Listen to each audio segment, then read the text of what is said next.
entire life. That there's something wrong with the world. You don't know what it is, but it's there. You can feel it. Get up on out the bed, start to move your bones. Wake up the word and Solomon Jones. Word. You better wake up now.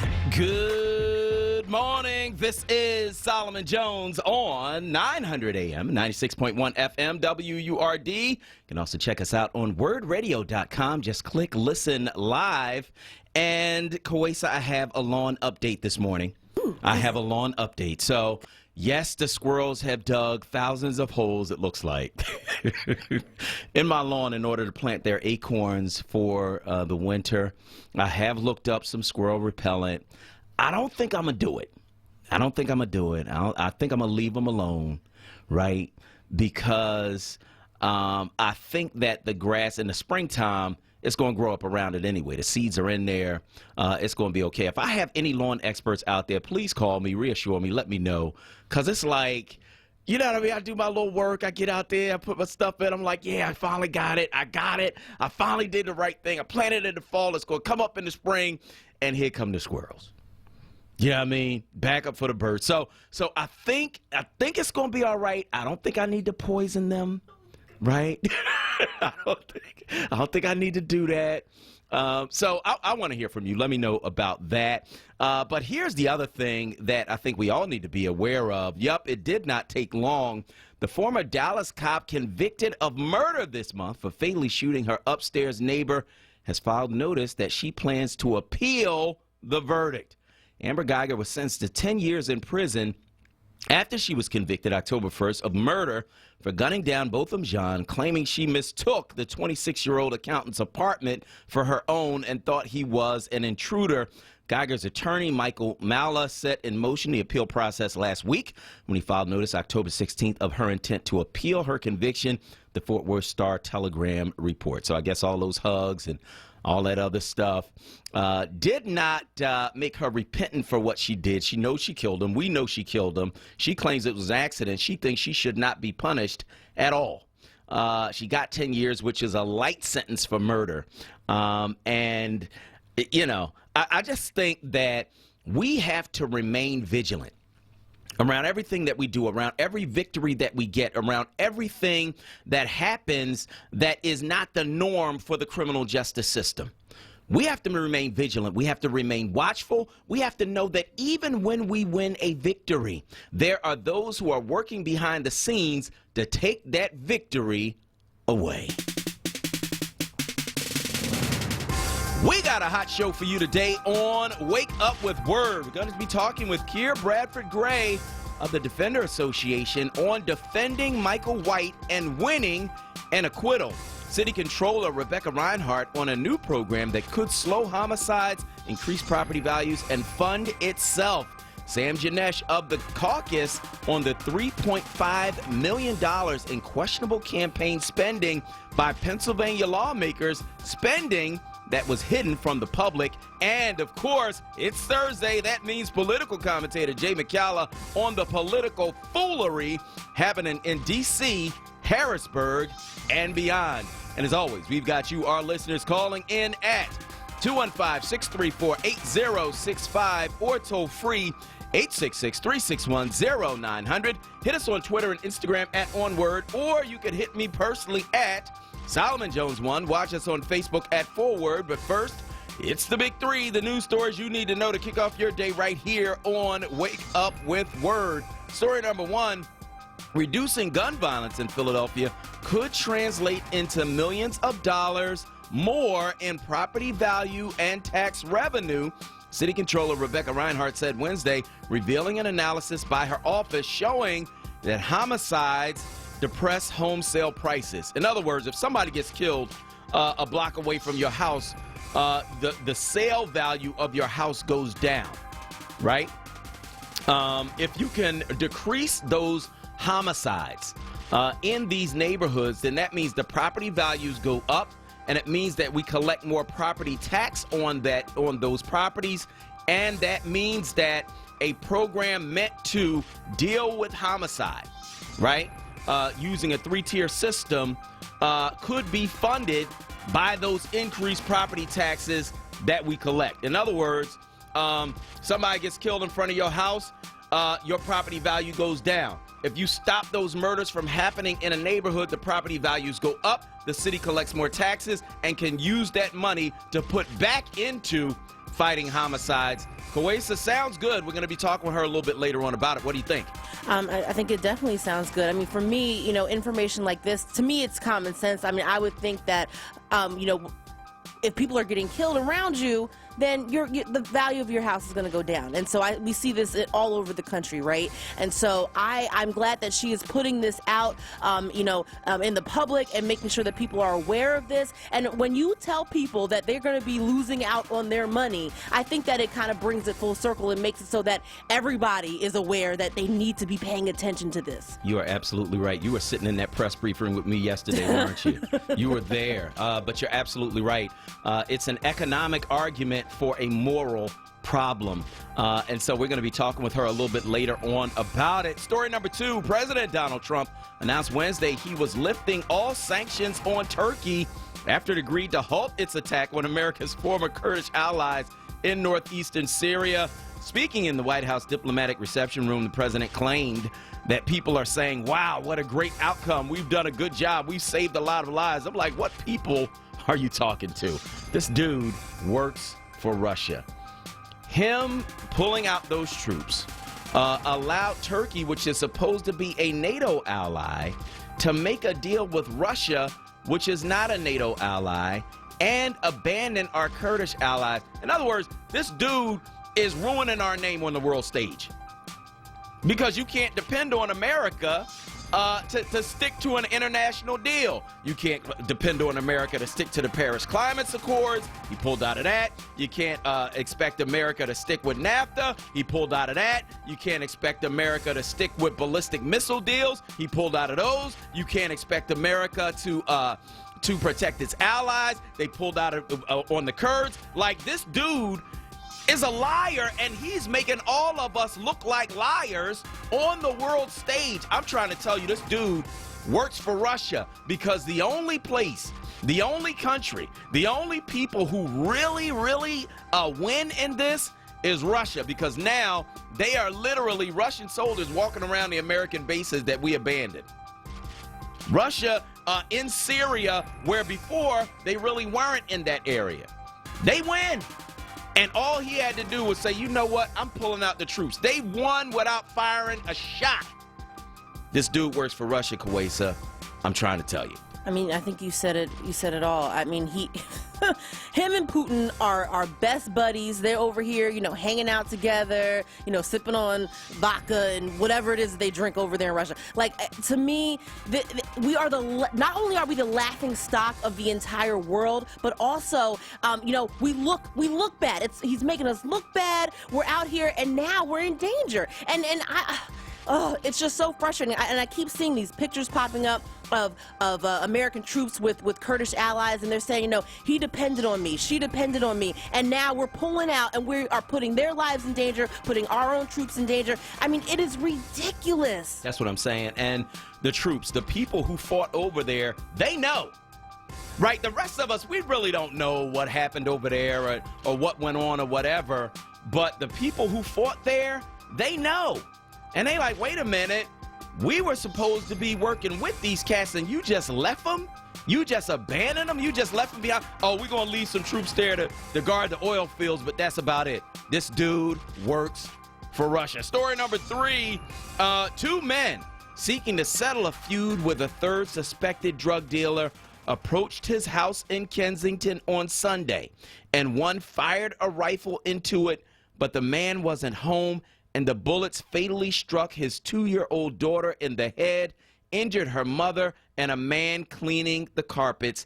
That was the narrative presented Wednesday by Philadelphia law enforcement officials as they prepared to charge the alleged perpetrators with murder and a host of related counts in the fatal shooting on the 3300 block of Water Street.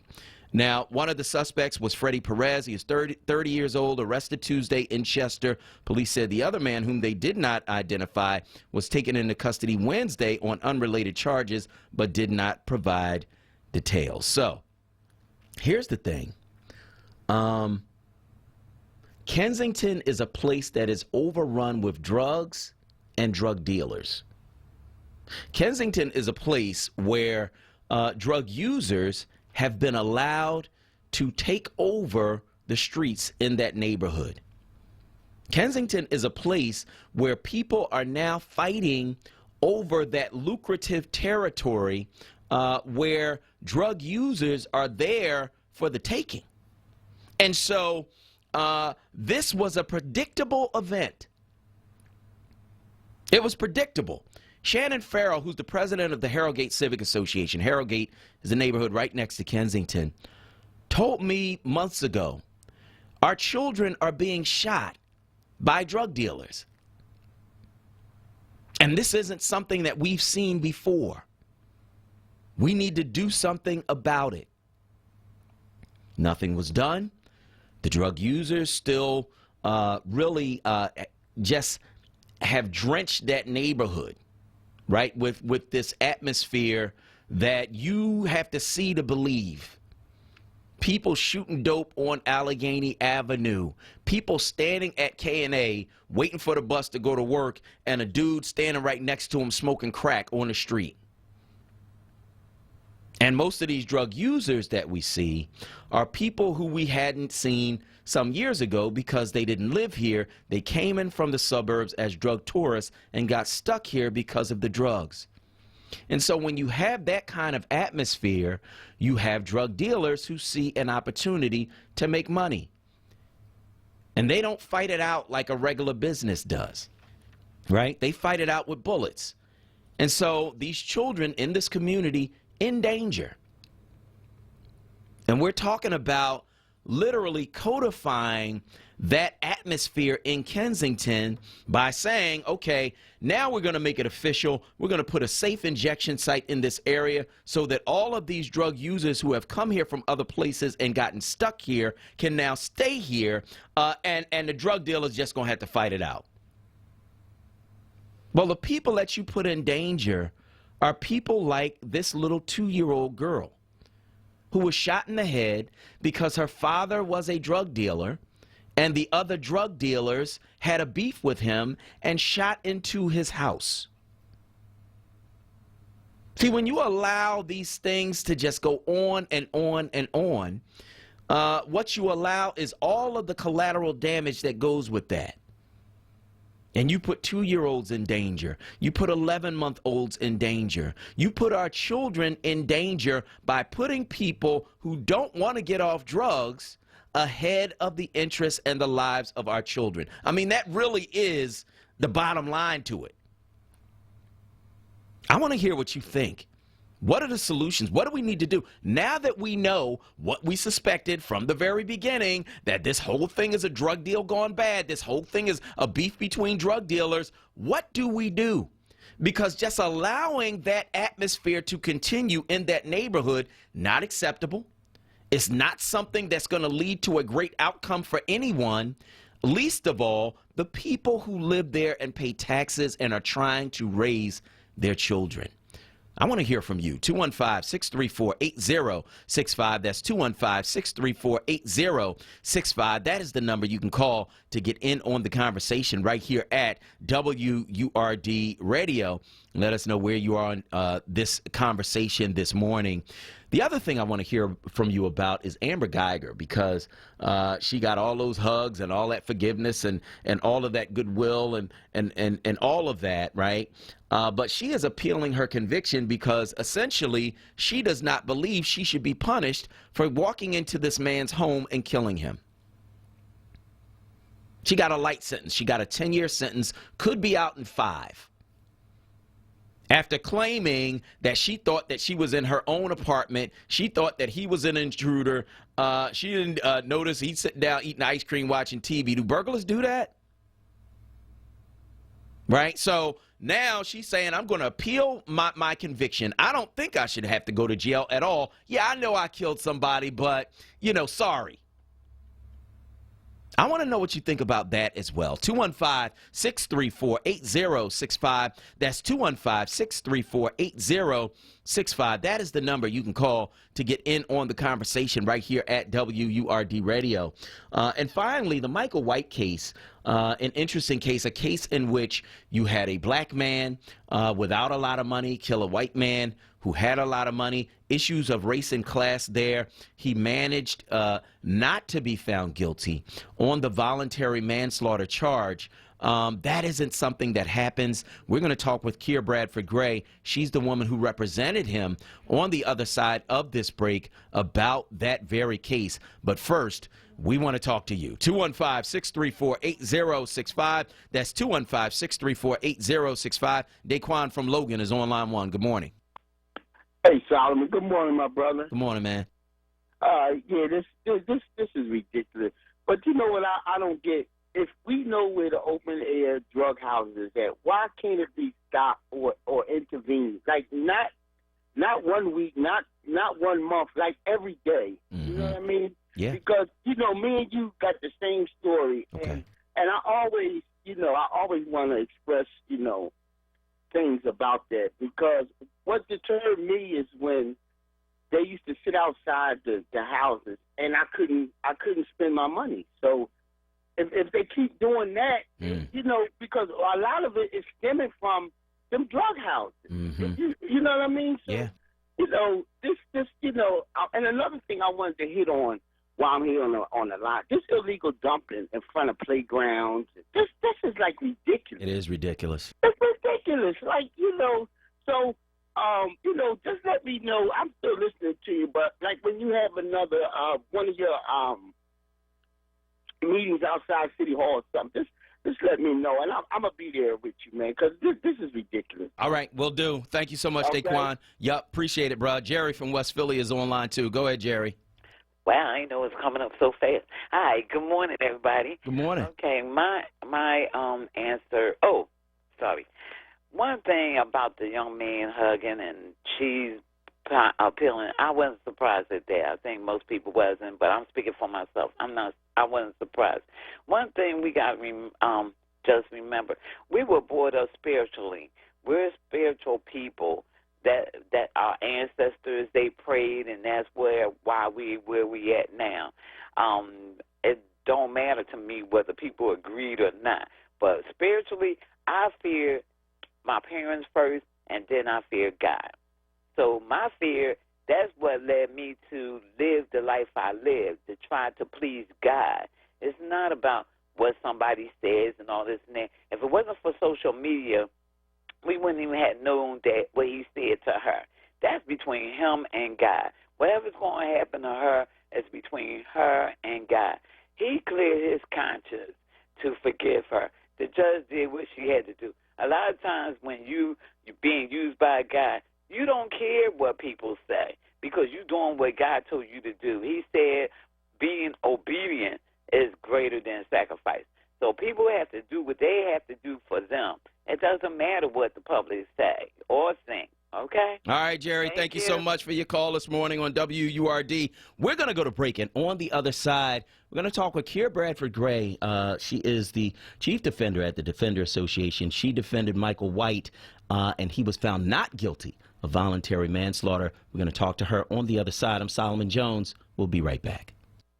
Brothers and sisters! Don't miss The Source Weekdays, 10 a.m. to 1 p.m. on Word Radio. WordRadio.com and the Word Radio app. A movement. It started in our schools. We took to the streets. When Republicans tried to privatize my children's school and continued to threaten our values, we fought to protect Philly and to keep our neighborhood schools open. And we won. I'm Kendra Brooks, and I'm running for council at large to kick Republicans out of City Hall. Donald Trump's party should not be on City Council. It's time to put working families first. With our city on the line, I am not afraid to take on the powerful and wealthy, to fight for a $15 minimum wage, to give our children the schools they deserve, to make rents and housing affordable, and for real restorative justice in our communities. That's why Helen Gim is supporting me. Remember, don't vote straight ticket. Vote for Kendra Brooks with the Working Families Party. I am Kendra Brooks. Punch 716 to kick Republicans out on Tuesday, November 5th. Paid for by Friends of Kendra Brooks. Word family, you are not alone. October is Breast Cancer Awareness Month, and Word Radio wants you to know that those who suffer from this disease, Their families, and friends, Are not alone. Word Radio encourages everyone to fight. That's why we're launching Fight Forward, an awareness campaign aimed at bringing attention to early detection, Support groups, prevention, and treatment of breast cancer. This month, we're shining a light on those in the fight. Plus, all month long, when you start or renew your Forward membership, you'll get a very special pink Fight Forward t-shirt. Keep the conversation going with the hashtag #FightForward. And share inspirational messages, stories, and words of encouragement. make a difference. Together. Together. Together. Together, let's fight forward. For more information or to start or renew your Forward membership, call 215-425-7875. This is Word Radio, independent black media. How did 30 African American artists change how we think about contemporary art? Opening October 27th at the Barnes, the groundbreaking exhibition 30 Americans spotlights influential African American artists of the past 4 decades, including John Michel Basquiat, Micheline Thomas, Carl Walker, Kehinde Wiley, and more. After 10 years traveling the U.S. with over 1 million viewers, 30 Americans finally comes to Philadelphia. Opening at the Barnes on October 27th. Tickets and tours at barnesfoundation.org. Now, a traffic update on Word Radio. Good morning. This report sponsored by Dr. Patient Unity. Traffic out of jam westbound Vine Expressway. Your jam 95 out through Broad Street. Accident there off to the right. Southbound 95. That jam's Cotman down through Girard. Schuylkill Expressway westbound University through South Heavy, then jamming City out to Gladwin. Eastbound busy Montgomery through Spring Garden. Pennsylvania Turnpike westbound Willow Grove to Fort Washington. A busy ride there. Blue Route 476 both ways. Route 1 to Media Swampmore. Heavy 42 northbound near jam Blackwood Clementon through 295. 55 north is Deptford into 42. We got a mess in Cherry Hill. Pretty serious accident. It's affecting 38 both ways near a Cuthbert Boulevard. A lot of restrictions and crew there. Again, pretty serious crash the reason. As Sunrise Prize Medical Bills bankrupt Americans, Donald Norcross is standing up for patients and doctors, demanding insurance companies pay their fair share and supporting legislation that removes patients from billing disputes. Tell Donald Norcross thank you and to keep fighting. Paid for by Dr. Patient Unity. For more traffic information, log on to SigAlert.com. I'm Jim Bachman with the Philadelphia area traffic. It's Wake Up with Word, hosted by Solomon Jones. Good morning. Right now on Word Radio, 96.1 FM and 900 AM WURD.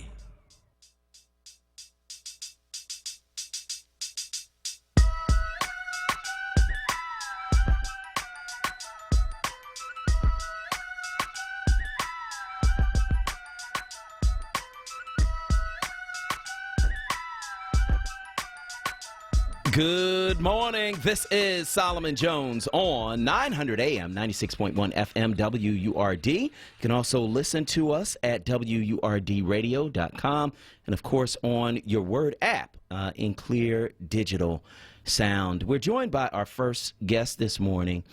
She is Keir Bradford Gray. She is the Chief Public Defender here in the city of Philadelphia. Keir, good morning. Good morning, Solomon. How are you? I'm good. How are you? Good. So the case of Michael White, it was a case that had a lot of implications around it. Explain to us what happened between Michael White and Sean Skellinger. You know, the whole thing was a real random encounter, and it was an unfortunate random encounter, of course. But, you know, what happened was a situation where I don't think many people, unless you really understand the personalities, you would understand how things played out. So Michael White was delivering food for Uber Eats, and he comes across an intersection, and he sees some pretty bad behavior being demonstrated by men who are yelling and screaming and getting out the car, confronting people, motorists, in some very aggressive ways. And, you know, Michael said something at the time, which was, hey, you don't have to act like that. You don't have to act like a tough guy. You know, the equivalent to, hey, it's not that deep. Come on, calm down, guys. Stop being a bully. Some people call that interjecting, and some people call that, hey, just calling out bad behavior. And so that's what he did. I don't think he ever expected or anticipated the reaction he got. Mm-hmm. And when he got a reaction that was violent and aggressive, and the way, in the manner in which the person which was Sean Skellinger, approached him after he said that, it made him fearful because of the way it was. He told him he was going to beat the black off of him. And I know a lot of people had criticized us for saying that Sean was a racist. And my thing was, I don't know if Sean was a racist. I know what he said to Michael. Mike doesn't know him. He doesn't know what he, if he means that as a form of hate or a form of just violence. But it scared him. And he pulled out a knife and backed up and told Sean to back up, indicating that he doesn't want any physical interaction with him. Mm-hmm. Sean took the opportunity in that moment and advanced at him and attacked him, really kind of tackling him like a football player, picking him up in the air, swinging him around violently, and intending to slam him in a wrestling move on his head on the concrete. And during that time, Michael still had the knife in his hand. As they were going to the ground, and this is the part that a lot of people don't understand because papers got this wrong, as they tumbled to the ground, Sean was stabbed in the momentum of the tumble. It was always reported that Michael drove that knife violently in his back, but the video, and thank God there was a video, the video showed otherwise. And it was, not Michael's volition or violence that did that. It was the actual act of knocking him to the ground and tumbling onto the ground that caused Sean to be fatally wounded. And so that's kind of how it happened. The whole thing happened in about 70 seconds. Mm-hmm. Mm-hmm. And that's how crazy that these two lives and worlds have changed forever. Yeah. So, I hope that there's some healing that can go on and possibly down the road, maybe forgiveness. So in terms of defending a case like that, a couple of things happened. One, there were more serious charges initially. The DA's office decided to drop those charges. Now, I know that there is interaction between the defense and the prosecution, that they have to let you know what they have, etc. Why did they decide to drop those more serious charges? Well, and I think what people don't understand is what goes on behind scenes. And so while Larry Krasner gets a set of facts in one narrative, the defense is picking up a lot of other things to bring to his attention so that he can make better decisions on what to charge. And so during the whole time, and I have to say I wasn't on the case for the entire time. My other two counsel, Dan Stevenson, who is the chief of our homicide unit, and Jonathan Strange, one of our great lawyers in that homicide unit, they were developing information and bringing it to Larry's attention so that he can make a better decision as to what was going on. Some of that information were witnesses that were produced, independent witnesses that were saying Michael White was backing up, saying, hey, stop. That to anyone, any defense attorney, indicates that the person did not want to engage and was not the initial aggressor. Secondly, when I did get into this case, we went to Larry again and had a discussion with him about this case where I asked him, why isn't Mike afforded the protections of the law of self-defense? Mm-hmm. I also showed him information that we gave him information about people who we had developed through investigations in Florida and other parts of the country who knew Sean Skellinger's propensity for violence and aggression when he drank excessively. And we told him that we were bringing those people. They were actually willing to come and testify on, to that fact. And so he took that into consideration. I got an expert that looked at the video, analyzed the video, and did say that the stabbing happened based on the inertia and momentum of Sean diving into Michael. So all of these things, I will give Larry credit for some of that in terms of looking at this a little bit more objectively than it had been looked at in the beginning. And he made a decision that this wasn't it didn't fit the charges that he had originally had. First degree means premeditation. Means that you had plans to do this, and everyone knows that isn't true because of the whole way the scenario played out. So first degree was off the table. Third degree is a little more difficult, but it really involves a heat of passion. And that would mean that Michael and Sean Skellinger were both kind of sparring and arguing with each other. And then in their moment of rage, then they began to fight. And someone got stabbed while they were fighting. That wasn't the case because that wasn't what the independent witnesses, not even our witnesses, the independent witnesses said. So it was always that Michael was trying to avoid a physical altercation. Whether or not he said something in the beginning, I think people confuse that as he was trying to start trouble. No, he was trying to just call out bad behavior And his expectations in doing that may have been, hey, kid, mind your business, or whatever, or maybe curse at him and keep going about your business. But he never expected to be physically violated because he said, hey, man, it's not that deep. So in terms of the defense, he decided that this was a self-defense case and used that strategy. What I find interesting about this case is that normally if it's a black person who is not as affluent, a white person who is more affluent, the black person is normally convicted. They get a longer sentence than they would if they were white. The system tends to work in the opposite way than how it worked here. How did you get the outcome that you were able to get despite that trend that we see normally in cases like this? Well, we had what you said is right on, spot on. We had to use that, and we had to talk about how the wordplay and the narratives were painting Michael as an aggressive, violent, angry person when all the evidence that we put up, character evidence, information about his background, suggested otherwise. And they were painting Skellinger's actions and the actions of his friends as just mild-mannered, casual kind of men's play types of things.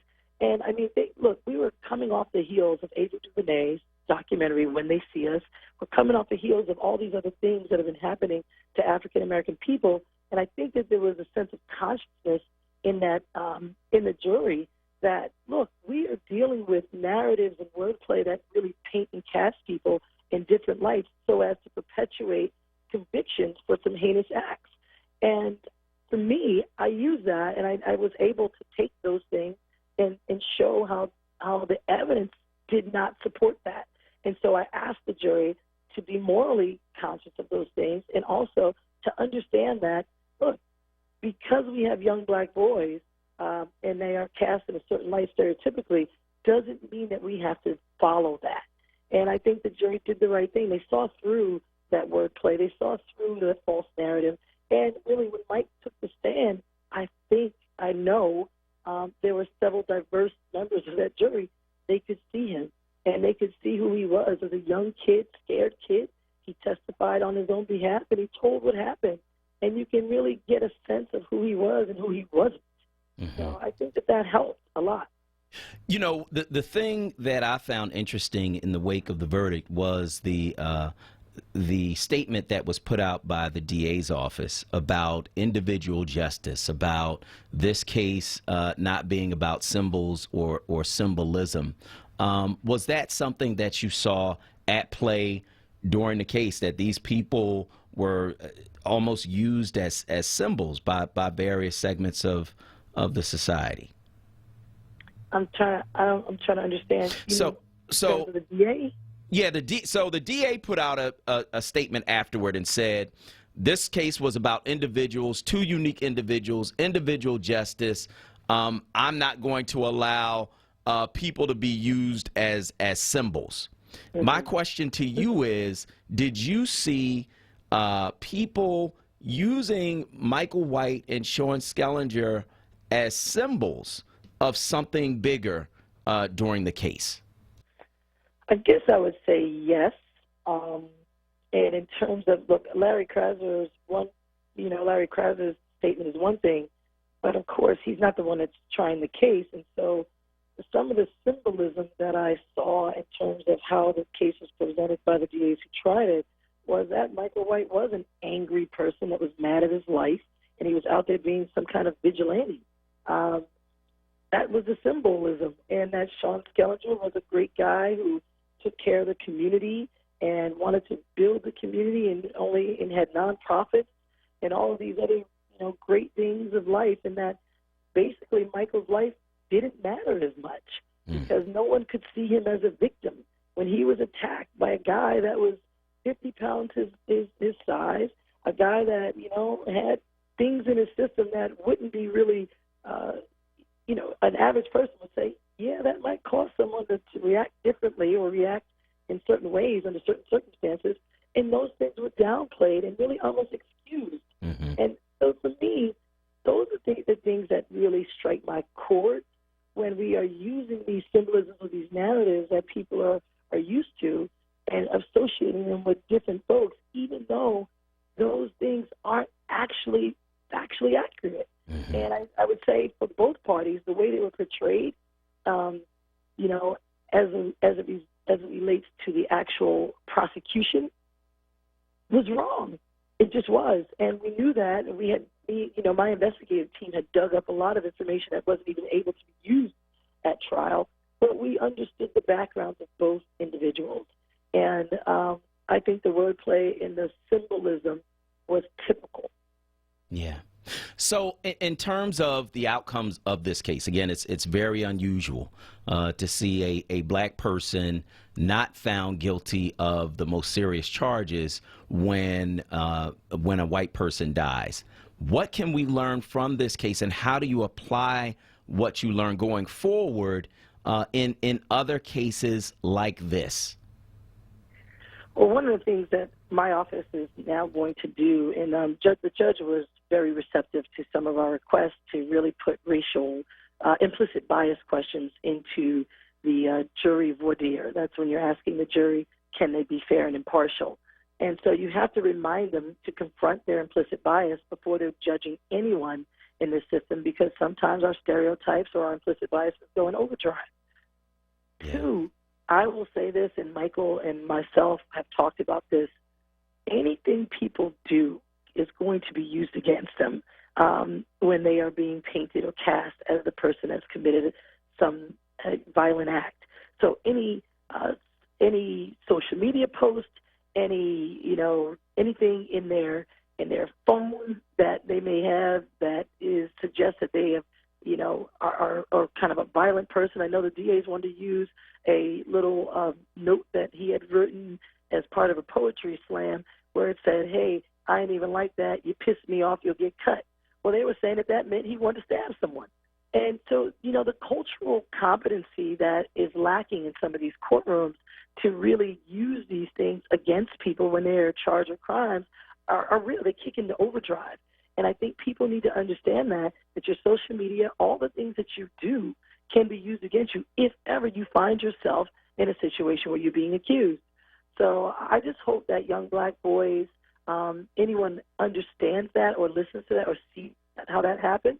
Michael, thank God, had an impeccable character. He's never been convicted of a crime. He was able to have all three character traits put forth in a court of law. I usually never have clients where I can do that.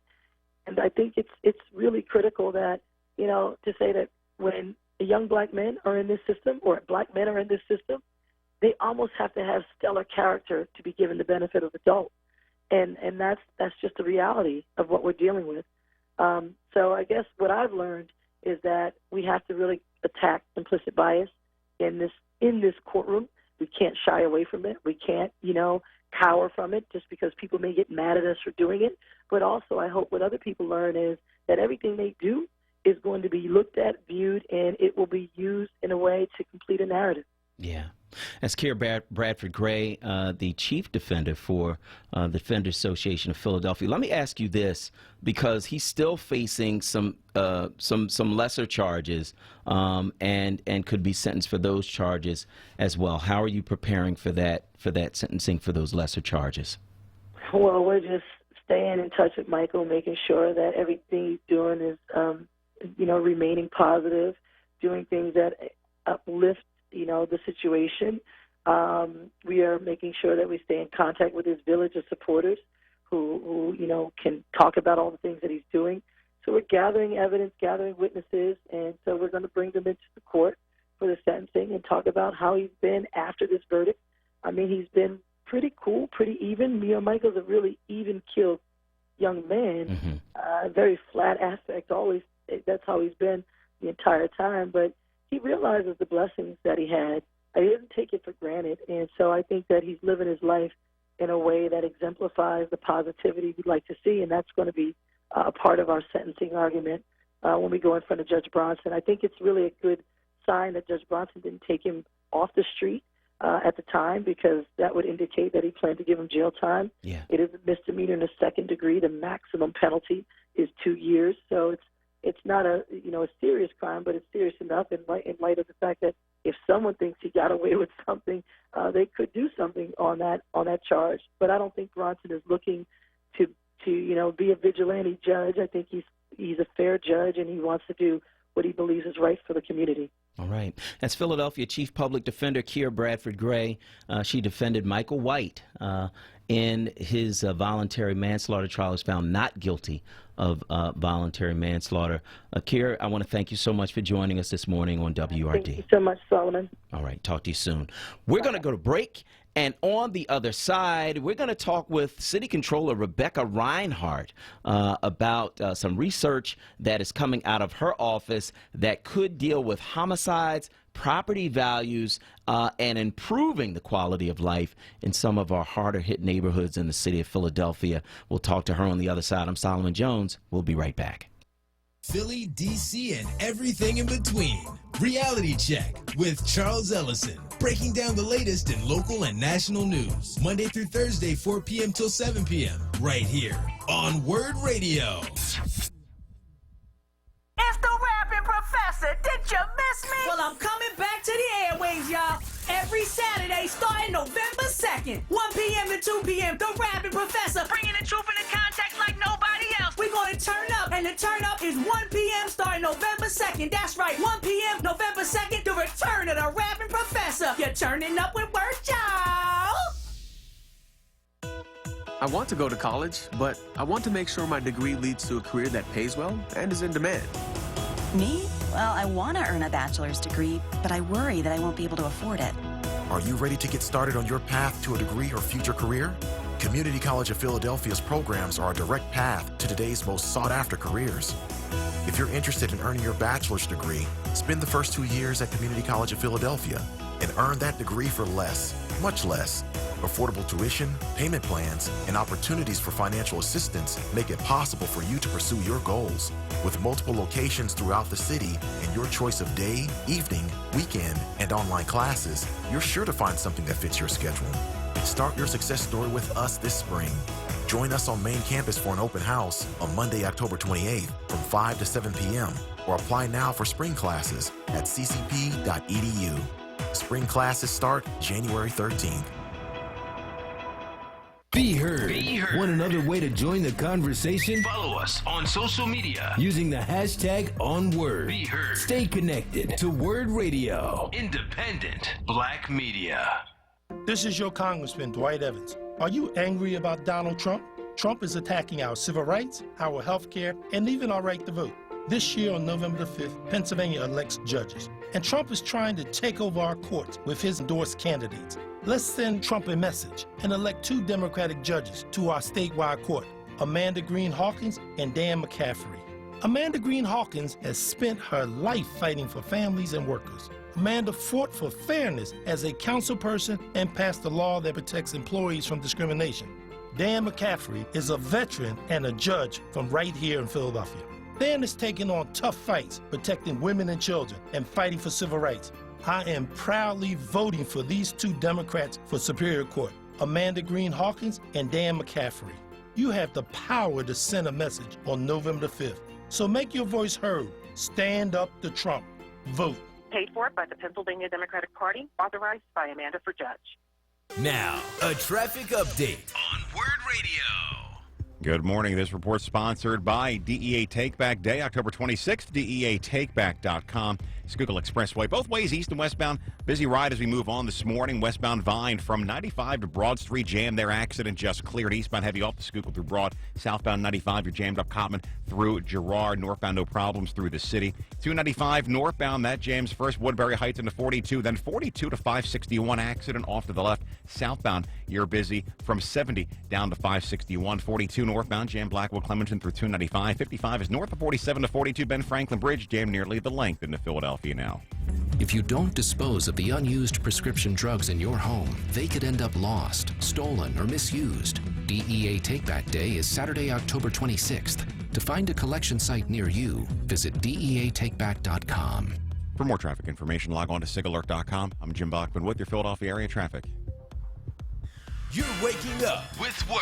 Hosted by Solomon Jones. Good morning. Right now on Word Radio. 96.1 FM. And 900 AM WURD.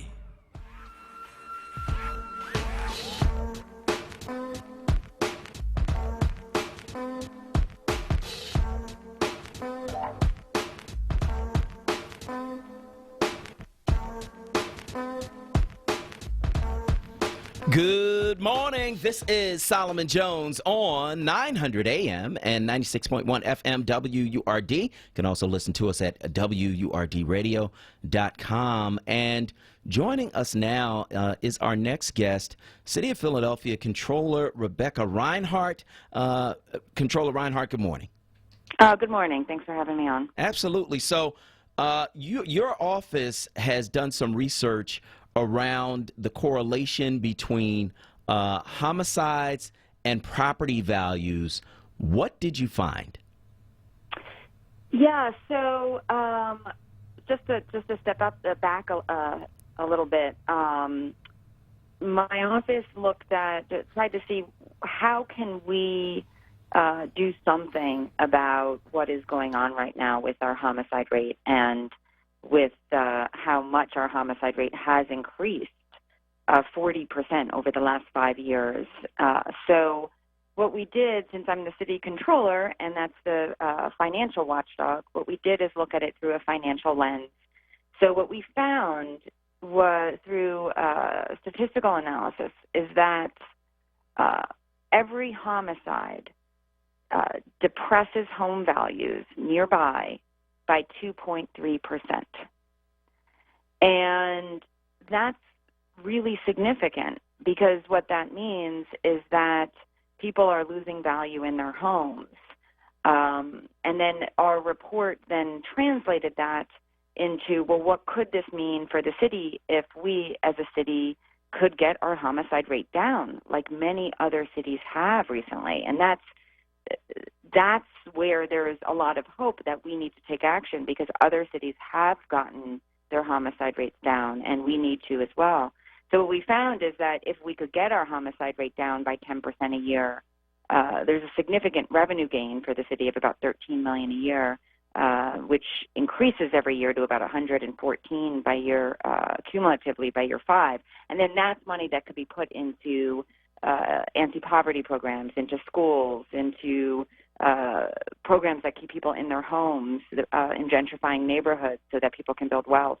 So really what this report is, the goal of this report is to say, hey, we need to do more as a city, and it's actually not only from a human aspect should we do something and should we all lean in and take immediate action, but for those of you who look at it from a financial lens, if they're not compelled by the human angle, which they should be, but the financial lens shows that we need to do something right away and that it pays for itself by year 2 because of the increased revenue coming into the city.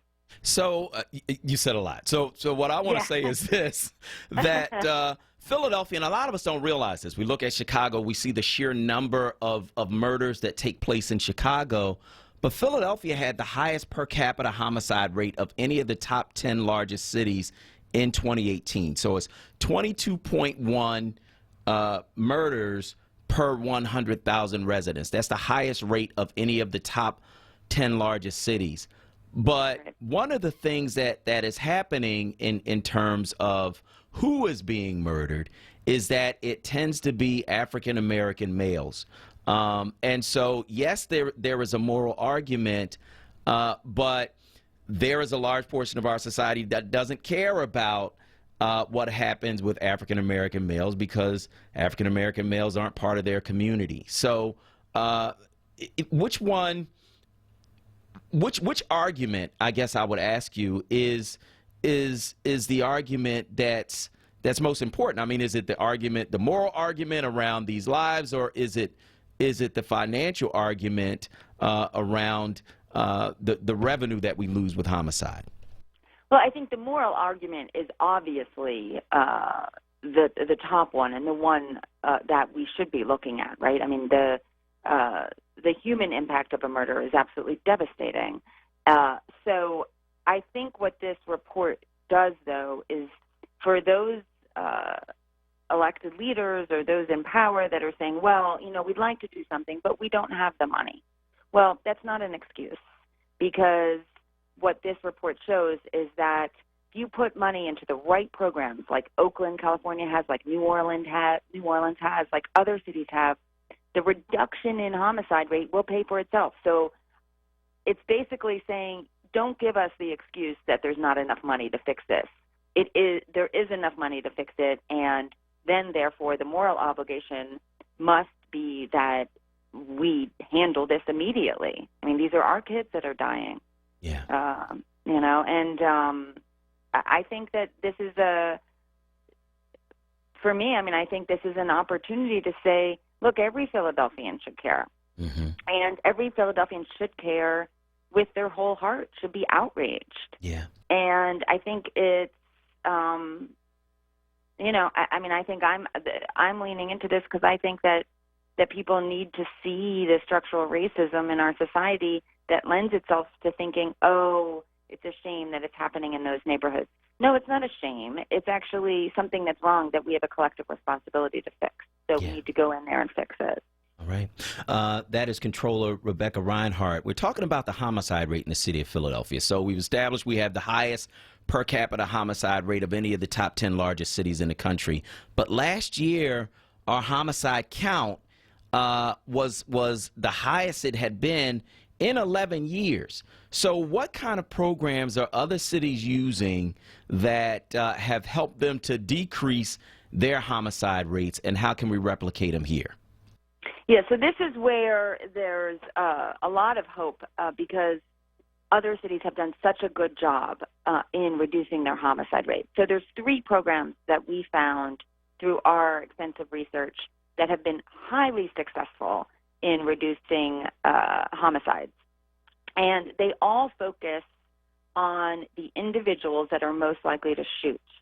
And it's there's a big difference between the programs that are successful at reducing violence. They are anti-violence programs, and they are different and separate from anti-poverty programs, which are more long-term and absolutely necessary. But what we're talking about is anti-violence. We need to stop the killing. Mm-hmm. So there's 3 programs that are found to work very well. One is called group violence intervention, otherwise known as focused deterrence, which actually was done in Philadelphia back in 2013 and was successful and then wasn't really continued. So then there are 2 other programs. So focused deterrence couples offers of assistance, basically calling in the people that are most likely to be the shooters in the communities and offering them a way out, saying, here's a cell phone number 24/7. This person's going to give you a job. This person is going to pull you out of this lifestyle if you want out. And then that is coupled with threats of punishment. Hey, if you don't want out, some people do need to get locked up, right? Mm. So not the majority. The majority want out. But so that's the first program. And then the other 2 programs that have been found to be highly successful are both preventative. One is called Cure Violence. It's a public health street outreach program where community workers, community leaders work with those most at risk to shoot to diffuse the situation. And many people, I've talked to many people that work out in the communities, and they say, well, this is what we've done this, and we know it works in our gut. And what this report does that I'm putting out is saying, yeah, there's quantitative research-based evidence that it works, and that the city needs to put a significant investment in it. Mm-hmm. And then the third program is cognitive behavior therapy, which is talk therapy, which is basically psychology therapy for those that are in the lifestyle of shooting and to change and improve decision making. So if there's a Facebook post that insults you, you don't reach for the gun, but you understand what triggers you and diffuse the situation. So those are, I know I'm saying a lot, but those are the 3 programs, and they were, all 3 of those were implemented in Oakland, and in 5 years were credited with a 32% drop in their homicide rate over 5 years. And then New Orleans implemented all 3 of those programs together and has had a 17% drop credited to those 3 programs in the last 2 years. So we can replicate what's been done, and we can save lives. Well, here's the interesting thing to me. I interviewed a man named Benny Swans a number of years ago for Philadelphia Magazine. He ran the Crisis Intervention Network, which basically had that same carrot and stick approach, but they involved the entire community. It started at the grassroots level. The city got involved in it. Eventually, they got rid of it, but it was basically that focused deterrent, carrot and stick approach. And what happens, it seems like these programs, they happen, the city gets involved in it, and eventually they're stopped. So I guess my question is, and maybe it's not a question for you, is how do you make sure that you continue these programs that work rather than just stopping them and saying, oh, we can't afford to do that anymore? Right. I mean, and that is that level of accountability should be had from those in elected positions, but I think people can do a lot. I think that people can hold their government accountable. I think in Oakland, a lot of the push came from the community leaders, and the accountability of continuing to say, you know, we need these programs came from the community.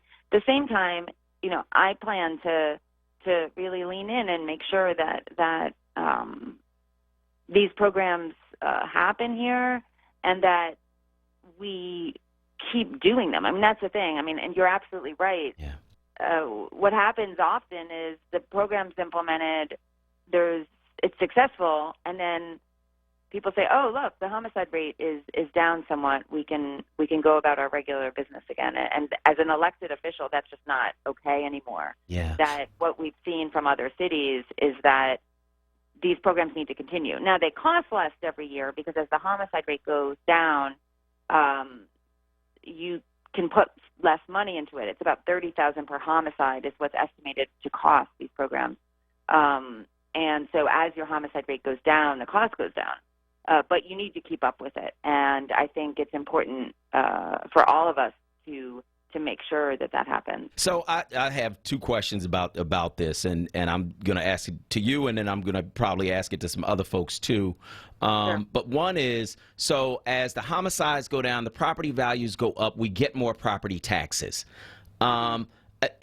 Is there any assurance that when we do get more property taxes, that you won't have the tax abatement taking some of that money away and giving it back to developers or people who can afford to do this new construction? Like, does the increase in property taxes, do we get all of it, or do we still have some of it siphoned off of that?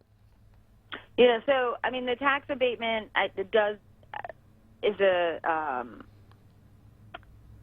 I see where you're connecting them. I think that it does need to be dealt with, the tax abatement. Mm-hmm. I think that the way to do this would be to say, okay, as the city gets more property tax revenue, and what we estimated in my office's report is that by year 5, there's about $71 million additional revenue over the expense of these programs that will have come in to the city. So I think it needs to be very clear-cut and transparent from the beginning that, okay, here's the amount of money that we anticipate to come in. Where is that going to go? Yeah. And how much of it's going to go to affordable housing? How much of it is going to go to help people stay in their homes so they don't get pushed out, right? How much of it is going to go towards anti-poverty? Because really the goal is to lift communities up. And but if it's not a holistic approach, it can go off the rails, and that's what you're pointing out. Yeah. And I think that's why there needs to be so much vigilance around this to make sure that every step of the way, what's being done is for the benefit of all of Philadelphia. All right, and how much of it is going to go to black folks? That's my next question. How much of it goes to community organizations? And we got to end. Kuwaisa's looking at me like I'm getting ready to chop your head off if you don't go to break. But I want to thank you so much. I think it's a great idea, and we hope to see it implemented. That's City Controller Rebecca Reinhardt. Thank you so much for joining us on WRD. Thanks for having me on. I appreciate it. All right. We're going to go to break. On the other side, we're going to continue the show. I'm Solomon Jones. We'll be right back. At Dietz & Watson, we've spent over 75 years focusing on the details. This can be traced back to our founder, Gottlieb Dietz, who learned how to make franks and sausages the right way in Germany. Today, each one of our delicious offerings is meticulously crafted using perfected details. Because if it isn't good enough for our family, it isn't good enough for yours. To us, the details make all the difference.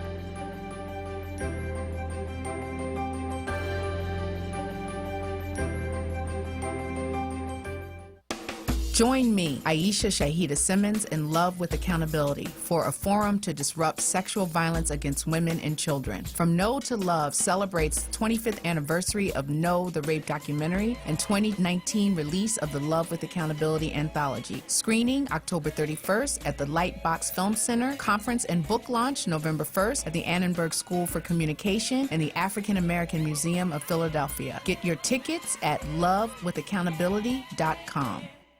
The Kimmel Center presents Chick Corea Trilogy with Christian McBride and Brian Blade. The two-time Grammy Award-winning trio of jazz pianist Chick Corea, Philadelphia native Christian McBride on double bass, and drummer Brian Blade formed in 2014 with the landmark triple disc debut, Trilogy. They share the stage for a night of jazz, delivering takes on the Great American Songbook, Korea Originals, and more. Sunday, October 27th at the Kimmel Center. Tickets at kimmelcenter.org. Drive in with Solomon Jones. Drive home with Charles Ellison. This is Word Radio, 96.1 FM and 900 AM WURD. Philadelphia, independent black media. Now, a traffic update on Word Radio. Good morning. This report sponsored by DEA Takeback Day, October 26th, DEATakeback.com. Schuylkill Expressway, both ways east and westbound. Busy ride as we move on this morning. Westbound Vine from 95 to Broad Street, jam there. Accident just cleared. Eastbound heavy off the Schuylkill through Broad. Southbound 95, you're jammed up Cotman through Girard. Northbound, no problems through the city. 295 northbound, that jams first Woodbury Heights into 42, then 42 to 561. Accident off to the left. Southbound, you're busy from 70 down to 561. 42 northbound, jam Blackwood Clementon through 295. 55 is north of 47 to 42. Ben Franklin Bridge, jam nearly the length into Philadelphia now. If you don't dispose of the unused prescription drugs in your home, they could end up lost, stolen, or misused. DEA Takeback Day is Saturday, October 26th. To find a collection site near you, visit DEATakeback.com. For more traffic information, log on to SIGAlert.com. I'm Jim Bachman with your Philadelphia area traffic. It's Wake Up with Word, hosted by Solomon Jones. Right now on Word Radio, 96.1 FM and 900 AM WURD.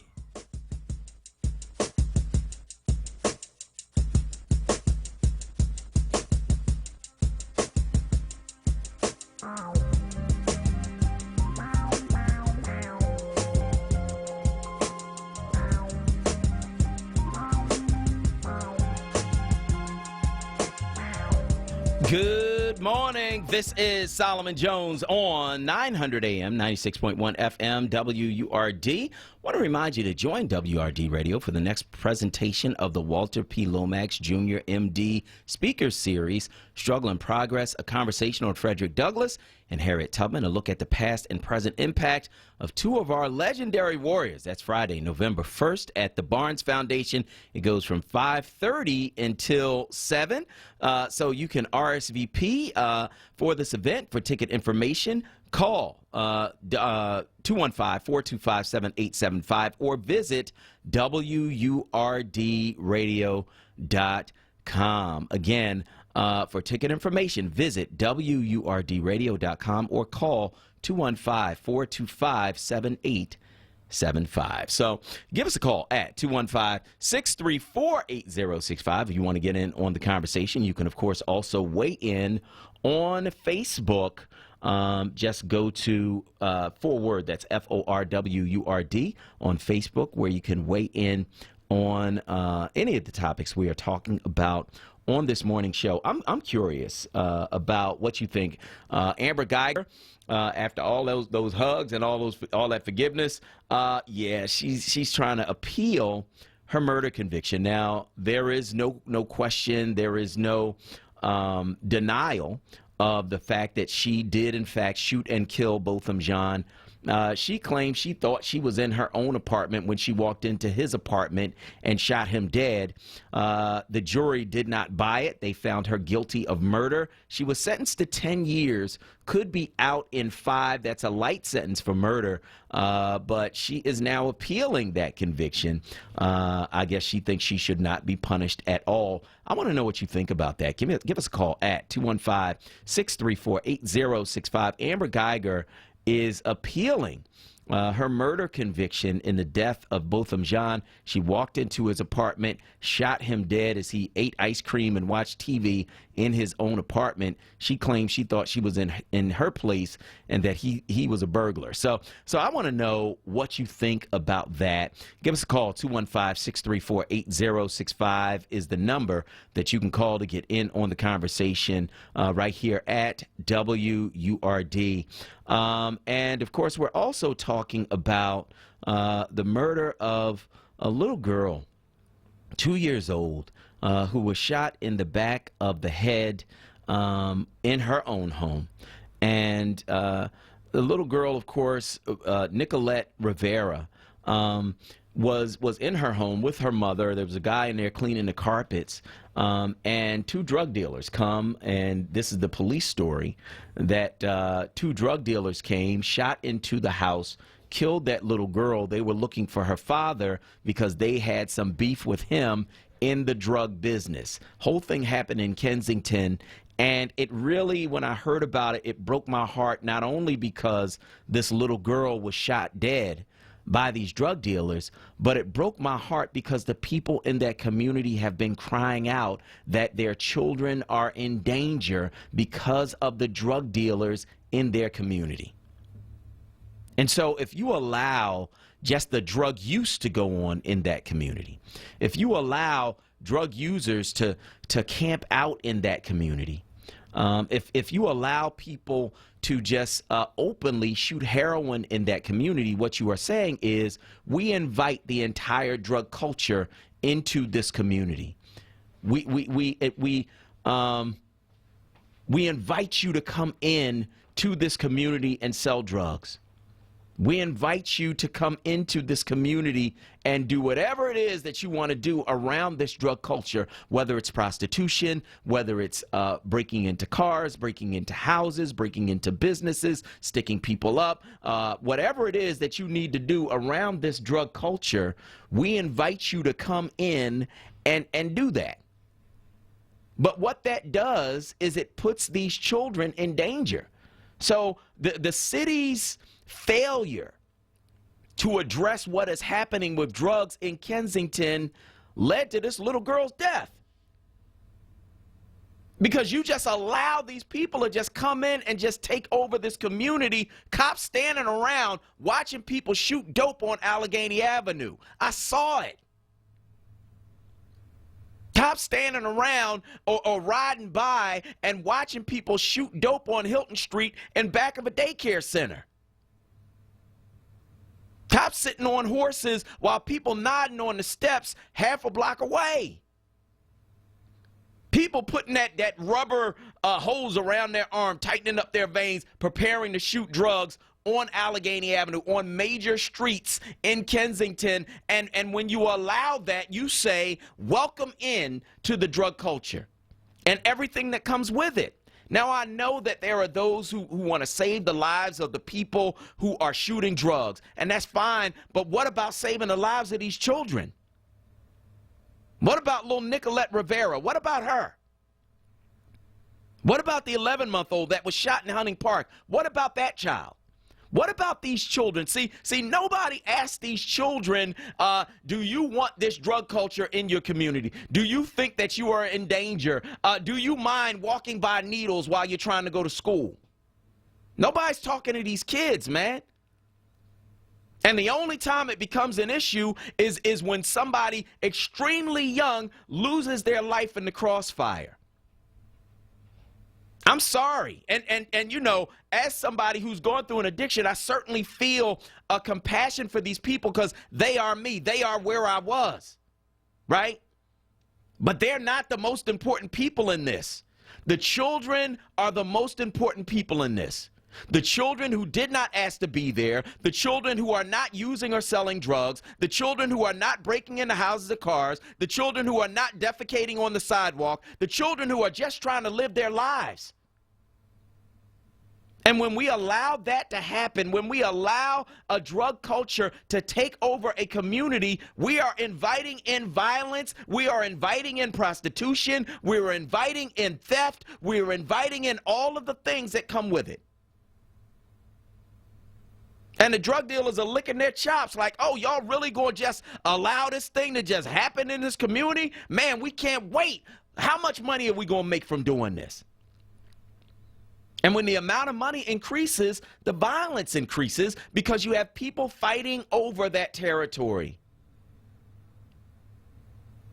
It breaks my heart that Shannon Farrell stood on Hilton Street and told me our kids are being shot. That's not something that's happened before, and now they are in danger, and nobody's doing anything about it.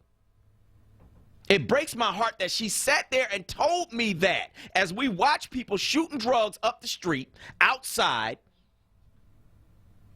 and nobody said anything until this little 2-year-old girl lost her life.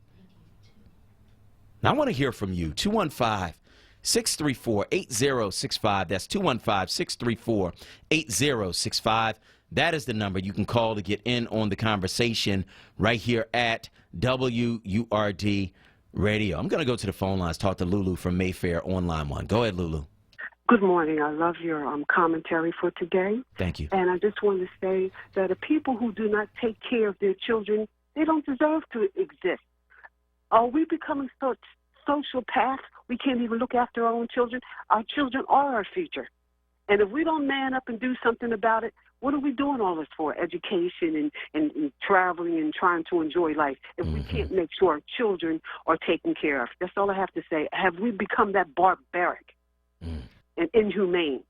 And one more thing, it's just like Trump was saying, now that he's displaced all those hundreds of thousands of people, he's more concerned of the oil, and we're more concerned of the value. We have no excuse but to say, only thing that can remedy this is our tax value and our properties will go down.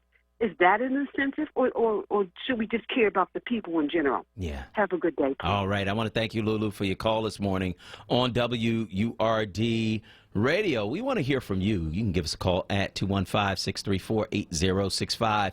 That's 215-634-8065.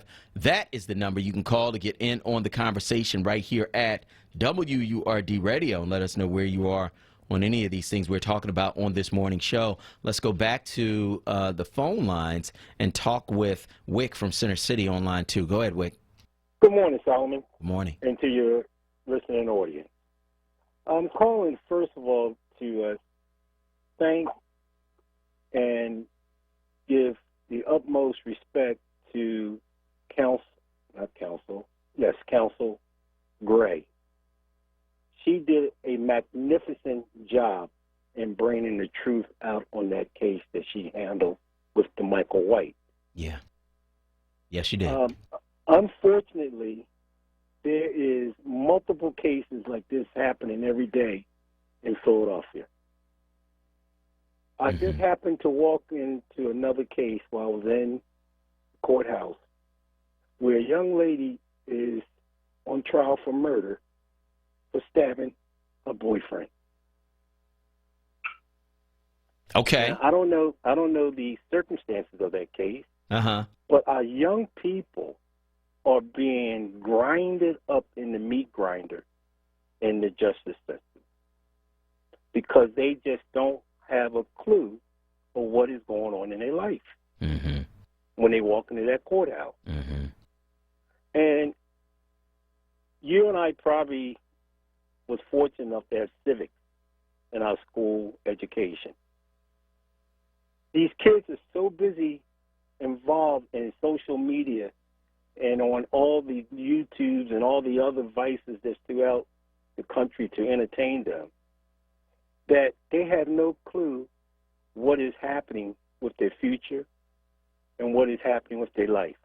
That many days I hear you on the phone, on the radio, speaking about your son's situation. I have a grandson that was raised in a staying in the neighborhood. He's probably lost 6 of his friends. Yeah, that's what I'm saying, and I want to thank you so much for your call this morning on WURD Radio. And yeah, I mean, you know, after a while, this thing hits home. After a while, you know that, you know, you're looking and saying, okay, well, man, I'm glad that this violence didn't come to my house. I'm glad that my kids are okay. But after a while, your kid is going to know one of these young people who die from violence on our streets. Eventually, it is going to visit your neighborhood, your block, your community. Eventually, you're going to know one of these young people who die due to violence. And Wick alluded to it. One of my friend's sons was killed. One of his classmates. You know, and so now you have these 15-year-old children, including my son, grieving around the loss of one of their classmates through an act of violence by another young person. Like, this is ridiculous. And we have to do something about it. I want to hear from you. 215-634-8065. That's 215-634-8065. That is the number you can call to get in on the conversation right here at WURD. Concerning the city controller, we have a couple of people weighing in on her idea, which is to put 3 programs in place in order to reduce the homicide rate in the city of Philadelphia. If you reduce the homicide rate, you raise property values. If you raise property values, you raise property taxes, and you bring in that extra tax money, put it back into fighting the homicides, and it becomes a cycle of raising property values and decreasing homicides, right? A number of you are weighing in on that.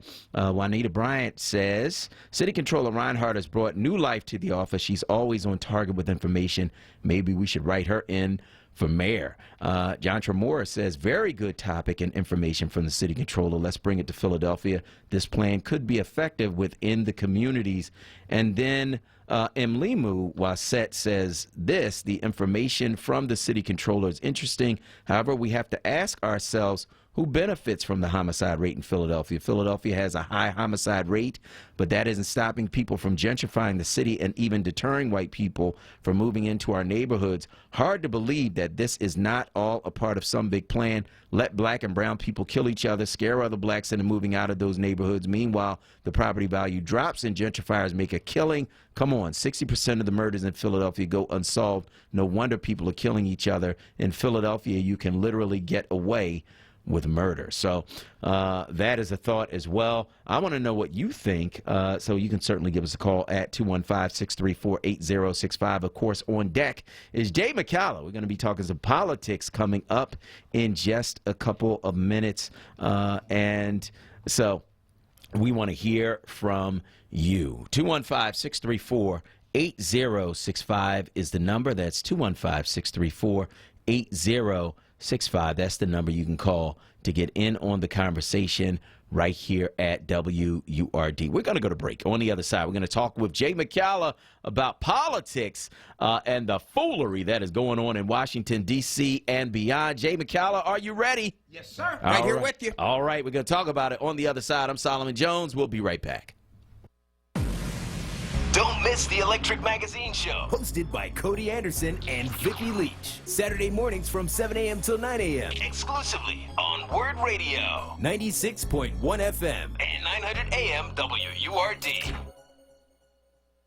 Vision loss is not something that you feel until it happens. Most people lose their vision from diseases like macular degeneration and glaucoma, not at birth. 3 million Americans have glaucoma, and half don't even know it. 11 million people in the United States have macular degeneration. So many eye disorders can be treated if caught early. Make a plan today to get your eyes checked. Visit brightfocus.org to learn more. If you or someone you know is struggling with addiction, help is just a phone call away. 1-800-662-HELP is Pennsylvania's substance use disorder hotline. It's staffed by real people who are trained to help 24 hours a day, 7 days a week. They'll get you or your loved one into treatment regardless of your access to insurance. Recovery starts with a call. Get help now at 1-800-662-HELP. Paid for with Pennsylvania taxpayer dollars. Word Radio, 96.1 FM and 900 AM. WURD. I want to go to college, but I want to make sure my degree leads to a career that pays well and is in demand. Me? Well, I want to earn a bachelor's degree, but I worry that I won't be able to afford it. Are you ready to get started on your path to a degree or future career? Community College of Philadelphia's programs are a direct path to today's most sought-after careers. If you're interested in earning your bachelor's degree, spend the first 2 years at Community College of Philadelphia and earn that degree for less, much less. Affordable tuition, payment plans, and opportunities for financial assistance make it possible for you to pursue your goals. With multiple locations throughout the city and your choice of day, evening, weekend, and online classes, you're sure to find something that fits your schedule. Start your success story with us this spring. Join us on main campus for an open house on Monday, October 28th from 5 to 7 p.m. or apply now for spring classes at ccp.edu. Spring classes start January 13th. Amari's Restaurant, located at 5037 Baltimore Avenue, is known for serving the best breakfast in town. Open every day at 8 a.m. with generous portions, reasonable prices, and senior discounts. Check them out at amarisrestaurant.com. Now, a traffic update on Word Radio. Good morning. This report sponsored by Dr. Patient Unity. 295 northbound, still heavy westbound to 42, then 42 to 561. Accident there has been cleared. Southbound side, you're busy 38 to 70. Again, Warwick Road into 42. 42 northbound. Jamming still this morning. Blackwood Clementon to 295. 55 is north of 47 into 42. Then Franklin Bridge, jam nearly the length into Philadelphia. Southbound 95, that's a jam from Cobman Avenue down through Girard, northbound through the city. Not bad yet. Westbound Vine.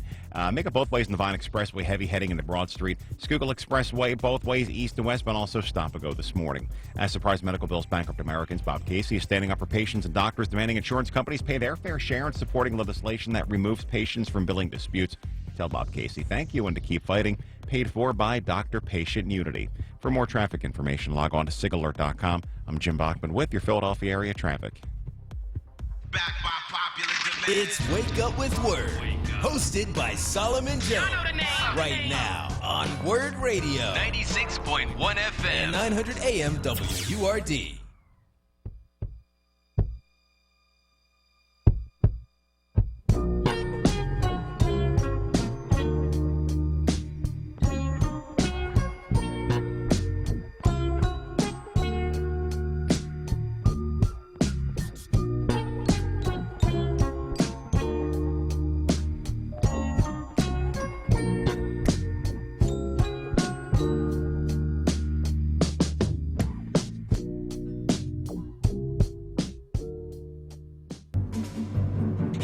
His voice quivered. Nobody repents better than a politician who's been caught. I think basically they're just annoyed that they didn't say it first. I sat down on a train. Next thing I know, I'm standing here in the lobby of the Trump Plaza. How did I get here? I don't know. Clearly there was an endorsement that was going to happen that day. And now, Jay McCallum, only on Wake Up with Word. Good morning. This is Solomon Jones on 900 AM and 96.1 FM WURD. You can, of course, also listen to us in clear digital sound at wordradio.com or on your Word app on your phone. Take us with you everywhere you go. And if you do that, you can hear Jay McCallum. He's held senior positions in both the Rendell and Street administrations. A veteran political consultant, McCallum is a columnist for the Chestnut Hill Local. Work also appears in the Philadelphia Inquirer. Brings deep knowledge to politics. Does so from an African-American perspective. Jay, good morning. Hey, Solomon, how you feeling? I'm good, man. How about yourself? Great. I filled up my gas tank this morning, so I feel rich. Okay. I got a full tank of gas. All right. You know, that's an investment at $2.98 a gallon and that How kind about of thing. that? That's an investment. How about that? I feel rich. Yeah, well, you are. You are, right. Jay. I'm rich with friends. You're rich in knowledge. Teresa, come on. It's a party today. Come on. So let's talk about another guy who's rich, or at least claims he is, because we haven't seen his taxes, Donald Trump. Yeah. Let's talk about him. Okay, if you have to. He called the impeachment inquiry a lynching this week, Jay, and it prompted outrage. But Joe Biden had used similar language to describe the Clinton impeachment in the 90s. This week, Biden apologized for using the language 30 years ago. Trump has not apologized. What do you think of white politicians claiming their political troubles are like being lynched. What do you think? I'll tell you, Solomon, there's something very powerful about the word lynching. It conjures up the sound of trucks arriving at a black household in the middle of the night. The trucks are full of good old boys, and one has a rope in his hand. They're drunk. They've got weapons. They drag the head of the family from the house as his wife and children scream with horror. The good old boys tie the rope around the innocent black man's neck and hoist him into the tree and leave him until dead. The widow and children must then take Daddy's body from the tree and bury him the next morning. Now that's a lynching. No one should compare their experience, black or white, to lynching because the word is almost sacred.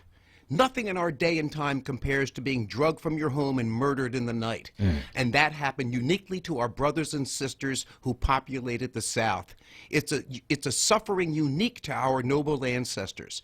There was a media frenzy when Miss Anita Hill accused Clarence Thomas of sexual harassment.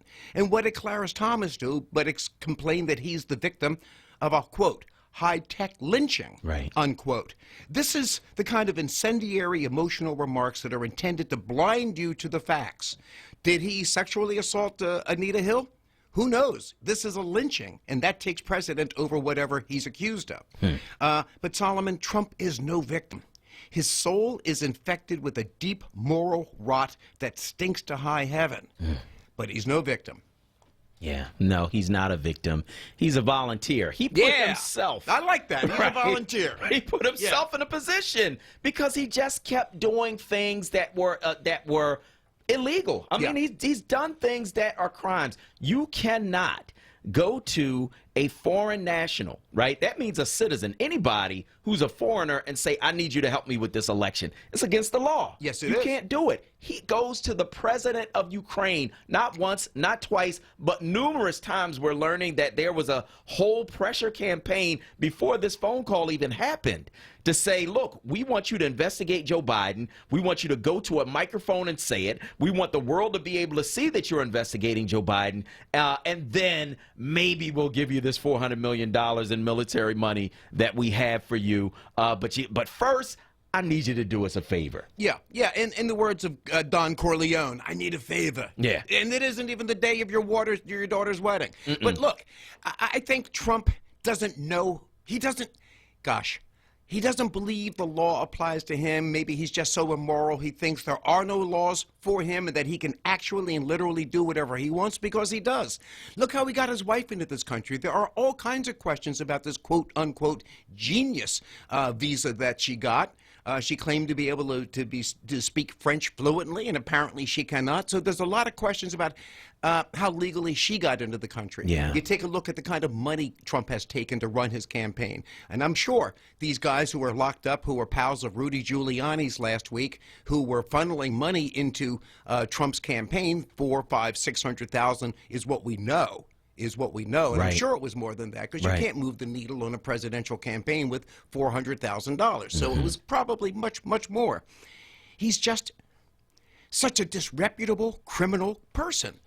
The hard job is to find new ways to describe Donald Trump. Right. But you know, going back to the issue of lynching, what I've found is this, that whenever, and this has kind of become a thing, right? I call it whataboutism, right? Where you say, okay, well, you did this and this is wrong. And they say, well, what about so-and-so? Oh, yeah, you like know a married couple. Yeah. Right. Yeah. But what about when so-and-so did whatever? Like, no, we're talking about you right now, man. Yeah. And you know, that is kind of a Republican strategy, this whataboutism.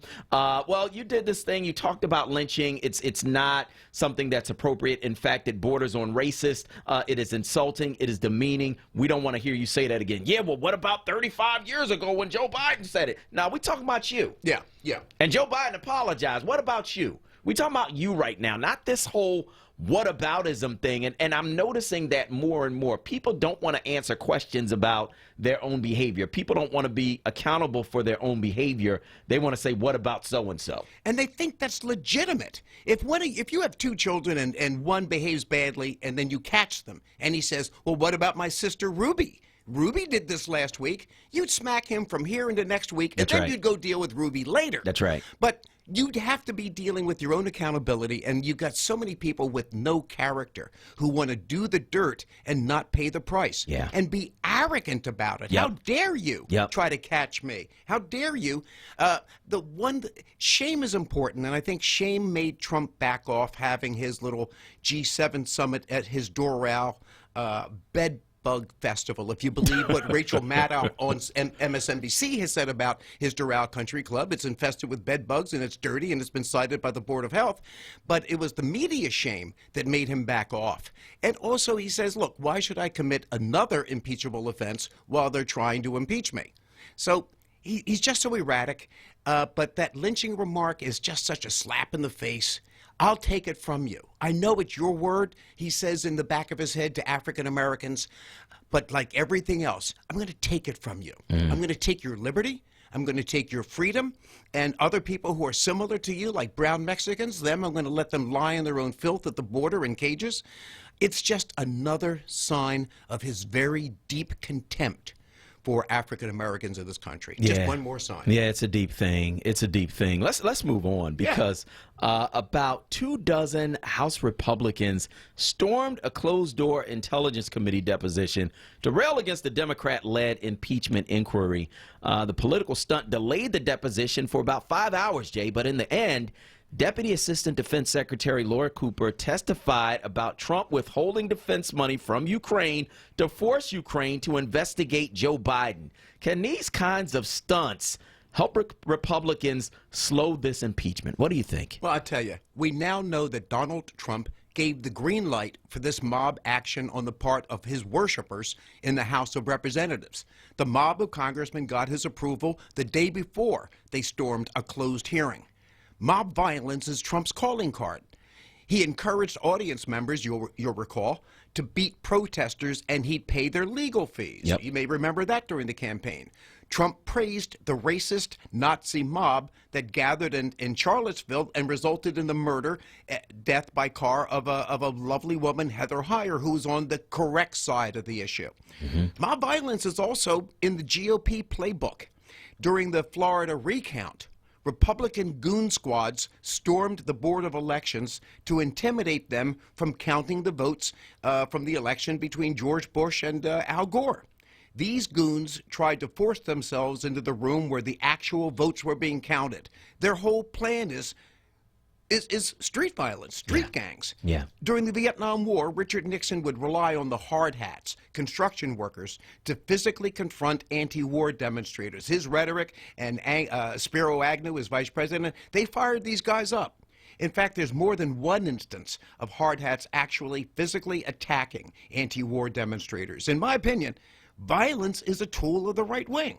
How many times has Trump threatened civil war if he's impeached? Yeah. Look, I fear the mob action by Republican House members is pulling the entire plug on, is like pulling the plug on a grenade.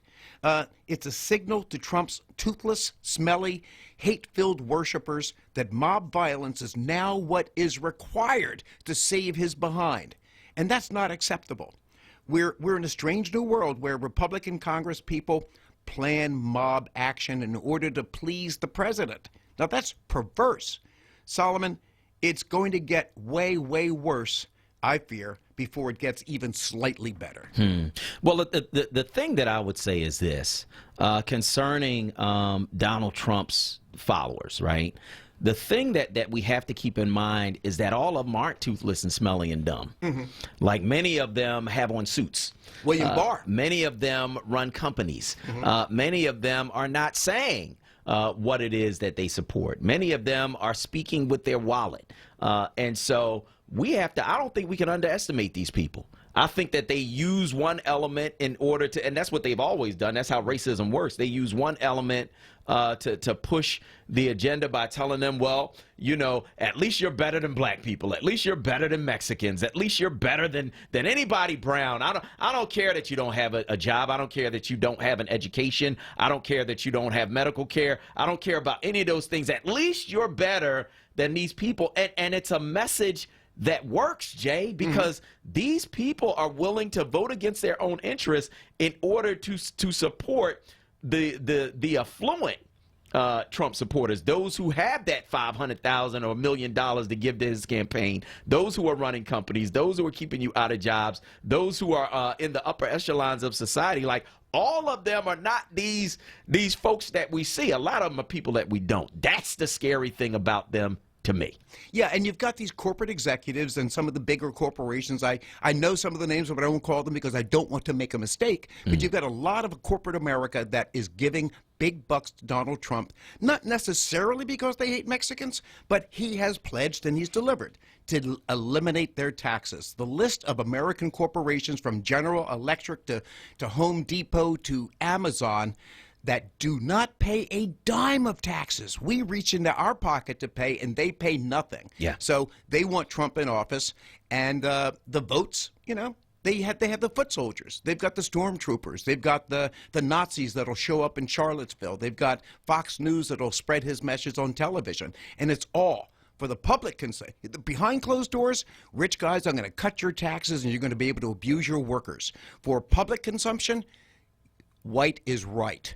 He's got a very simple message. White is right, and we're going to make America great again once we get those brownies the heck out of here. Yeah. And so, speaking of his supporters in suits, that's who stormed that hearing yesterday, was these House Republicans, guys in suits, right? Guys, white, no women. That's right. Not one woman. That's right. White guys. Yeah. In suits.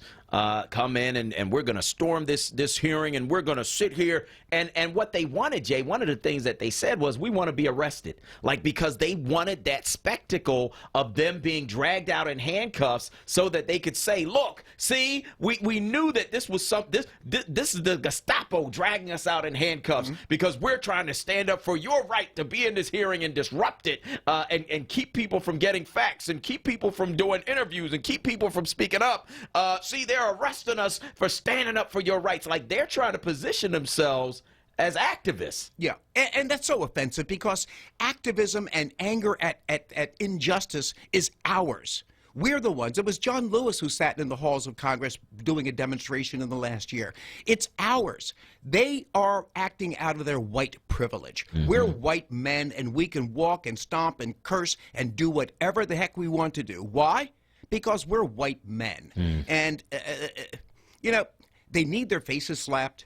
They need their feet stomped on because these guys are trying to suppress free, honest, open testimony.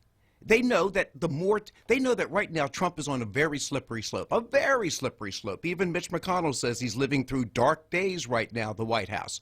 But when they're just trying to suppress truth, and there's no dirtier mission than that. Yeah, it is deep. We're going to go to break, and on the other side of this break, we're going to continue our conversation with Jay McCalla. You can, of course, follow me on Instagram at Solomon Jones 1. We are live on Instagram right now, so you can follow us there.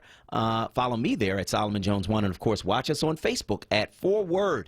I'm Solomon Jones. On the other side is more Blackball Politics with Jay McCalla. I'm Solomon Jones. We'll be right back. The Shamari Show. Fridays 1 p.m. till 4 p.m. on Word Radio. And streaming live on WordRadio.com and the Word Radio app.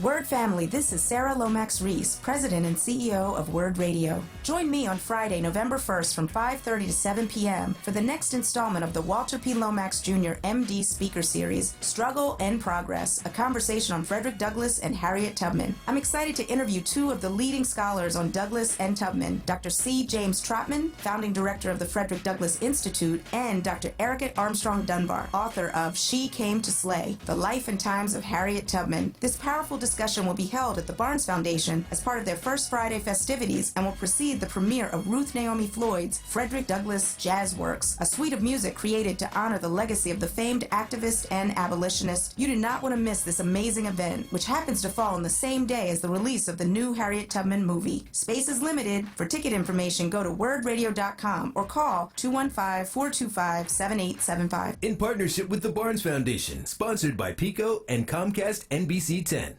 Support independent black media and join the Forward movement now at 215-425-7875. Or visit wordradio.com. A movement. It started in our schools. We took to the streets. When Republicans tried to privatize my children's school and continued to threaten our values, we fought to protect Philly and to keep our neighborhood schools open, and we won. I'm Kendra Brooks, and I'm running for council at large to kick Republicans out of City Hall. Donald Trump's party should not be on City Council. It's time to put working families first. With our city on the line, I am not afraid to take on the powerful and wealthy, to fight for a $15 minimum wage, to give our children the schools they deserve, to make rents and housing affordable, and for real restorative justice in our communities. That's why Helen Gim is supporting me. Remember, don't vote straight ticket. Vote for Kendra Brooks with the Working Families Party. I am Kendra Brooks. Punch 716 to kick Republicans out on Tuesday, November 5th. Paid for by friends of Kendra Brooks. The Kimmel Center presents Miss Lisa Fisher and Grand Baton. After a successful career as a backup singer for the likes of the Rolling Stones and Sting, Lisa Fisher stepped into the spotlight on her own. Her career is featured in the Oscar award-winning documentary 20 Feet from Stardom. On November 1st, Fisher and her band are joined by the Philadelphia Youth Orchestra for an unforgettable performance on the Kimmel Center campus. Friday, November 1st. Tickets at kimmelcenter.org. We are Progressive and proud and interactive. Follow us on Twitter, Instagram, and YouTube at onWURD. This is Word Radio, 96.1 FM and 900 AM WURD Philadelphia. Streaming live at wordradio.com. It's Wake Up with Word, hosted by Solomon Jones. Good morning. Right now on Word Radio, 96.1 FM and 900 AM WURD.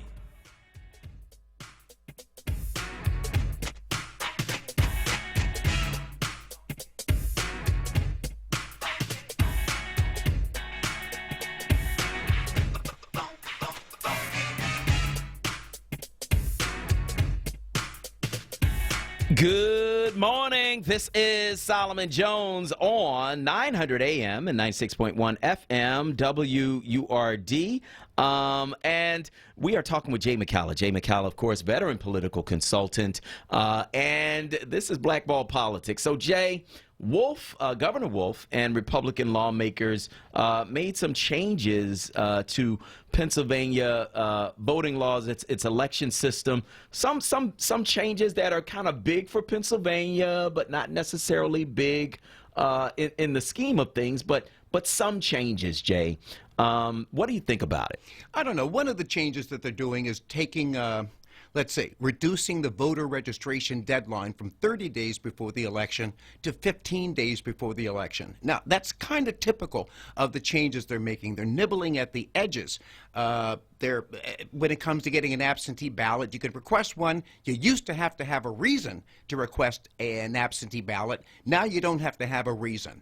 So what I'm looking at these are nice little reforms, but this is the only kind of thing Republicans and Democrats can agree on. In Harrisburg, tiny little things like this. If you want election reform, to me, you start holding your elections on Saturdays and let maybe people vote over Saturday and Sunday. You'll get bigger turnout than people having to come home at the end of the day tired and then wait in line to vote. And why are we purging people from the voter rolls ever at all? As long as you're an American citizen, you have the right to vote, and nobody should have the right to take your name off the rolls just because you were out to lunch a couple of years in a row. You're still a citizen, and you should be able to stroll in and say, my name is Jack Johnson, I want to vote today. But until they start banning purges, which is what southern states and any state where Republicans want to steal the election, they start purging African Americans from the rolls. So here in Pennsylvania, they continue to have the right to purge. So I can't get too excited about what what Governor Wolf and the Republicans worked out in Harrisburg, because elections are ours. That's our power, and anything to expand the access to the ballot, to have voting held on a day where it's a Saturday and we can just stroll in and know that we don't have to worry about being purged. That's the kind of reform I want to see. So one of the things that people kind of pushed back against was the big change, the one that Republicans wanted, was the removal of a straight party voting option. You know how you can go in and just push one button and you vote for all the Democrats, or push one button and you vote for all the Republicans. The Republicans wanted that eliminated because they were getting their butts kicked with that. Sure, because nobody wants Republicans. Right. So Democrats were going in, pushing a straight Democratic ticket. That was it, right? And some people in the African-American community felt like removing that straight party option was a negative thing for us. So Democratic lawmakers said this. They said it would suppress the votes of people who don't speak English or people who have limited education, and compared that removal of that straight party voting option to racist voter suppression attempts throughout American history. What do you think, Jay? It's a touchy question. I believe that a voter should be able to go in and easily pick and choose whoever the heck he wants, and I don't like a system that encourages the big Democratic lever, because there are a lot of Democratic bums in Harrisburg, and no, I just don't think they need the advantage. I understand what the Republicans care about, but in this case, their dirty purpose is something that isn't completely offensive to me. I think I should be able to go in and have the system accommodate me picking and choosing like I'm in a Chinese restaurant if I want. That's right. But don't encourage me. Don't make it easier for me to pull the big lever, because that only helps the boys in the back room. That's right. You don't have to think. Right. You don't have to think. You know what I mean? And we need to be engaged enough to be able to think about what we're doing. And I think that even if you have a limited education, you know who's for you and who's not. Right. Exactly. You know. So I think it's a good thing. So those changes, of course, are going to be in place in time for that 2020 election. And so we're going to be watching that very carefully. Let's talk about something else happening in Harrisburg, because this week reporters found that Pennsylvania lawmakers from both parties hid a total of $3.5 million in campaign spending from the public. The money was spent on lavish dinners, sports tickets, even a DNA kit. When the spending was reported, lawmakers tried to pass legislation to remove oversight so you couldn't find what they were doing. They reversed course when that was made public. What's your take on all this, Jay? I'll tell you, I love two things: spare ribs, and I love when a politician gets caught. All right? In that order, frankly. They decide their own salaries, they decide their own insurance coverage, and they choose their own pension plans. So they get used to doing exactly what pleases them, and to heck with the public. This is why I don't donate to political campaigns as a rule, because this is how they spend the money. Look, in 1991, I gave $100 to Ed Rendell, and this year I gave $100 to Rochelle Bilal. That's it, all right? Candidates are allowed to spend your money on anything that can conceivably help their career. If that means a bunch of new suits, expensive from Boyd's, so be it, all right? Seth Williams used his campaign money for private club memberships, a lavish birthday party for his girlfriend, cigar bars, and tons of fancy dining. This is what politicians do with OPM, other people's money. That's why I don't contribute. When a politician takes a bribe, there's a very slim chance we're going to find out about it. The same thing applies when these Pauls start to run barefoot through their contributors' money. And just for a second, let's look at all the Philly labor leaders who will soon be on trial for putting and keeping their hands in the union cookie jar. Many people in privileged positions of trust will steal a hot stove if nobody is looking. They dress so nice, isn't that weird? Michael Nutter's city representative stole buckets of tax dollars because nobody was watching, and she looked too respectable to be suspected of stealing, but steal she did. Solomon, I don't trust these grinning politicians in fancy suits, and I never did. The fact is, we will never know how they paid for that suit, and that's just the honest truth. When you see him in a $600 suit, ask him, who paid for that? Did I pay for that? Who paid for that tie? You know, I want to know. They're taking our money and partying. Yeah, because I'm telling you, man, it's some expensive suits out there. Oh, yeah. And a disproportionate number of them are being worn by politicians. Some of our black politicians could be in Gentleman's Quarterly. They look so sharp. And they got the matching. I don't want to knock anybody who wears hats, because hats are nice if you're bald. But our politicians dress so nicely. Yeah, they do. Who's paying for that, man? Yeah, they do. Who's paying for that? Well, you got a nice hat, Jake. I got a very nice hat. But you paid this is for a your 40, hat. This is a $40 hat that I had to save up for this hat. You know, I put part of it on my charge, part of it on credit, and I can wear it until they take it back. If I miss a payment, they take it back. But this is my hat until they take it back. You making payments on $40? Yeah. Come on, man. Look, stop. it's a tough economy. I'm not here to brag. I'm here to be honest. I know that's right. I'm I not know here to that's brag. right. Man, oh man, oh man. But you know, taking your campaign money, like you done donated to this campaign. You know what? I want you to win office. I love your message. Taking it and spending it on like crazy stuff. A DNA kit, Jay. Whoa, maybe some of them had a maybe Like somebody what? had a baboon in their family and they just wanted to get him out of the will. We're going to make sure that you're not one of our family. Come on. You look like us, but you smell like a baboon. So they did the DNA test, and I'm sure if there was a lot of money involved, this baboon is now out of the will. So This is craziness. But they can spend it on anything they choose. Yeah. That's what's scary. The Yeah. money you give because they say, "Come on, I got to win this election." No. I remember, I hate to use Seth Williams again, but I never saw him buy his own lunch. Never. He always took the receipt and turned it into his campaign treasurer and ate for free. That's what elections are about for many people. Yeah, that's crazy. That's crazy. And sorry, Seth. The thing with this, with this particular story, because they did a year-long investigation, and what they found was that they were circumventing having to report this money that they were spending on this other stuff because they knew it didn't look right. So they were circumventing it by using like receipts and vouchers, but they did not have to put it on their campaign finance report through some kind of loophole.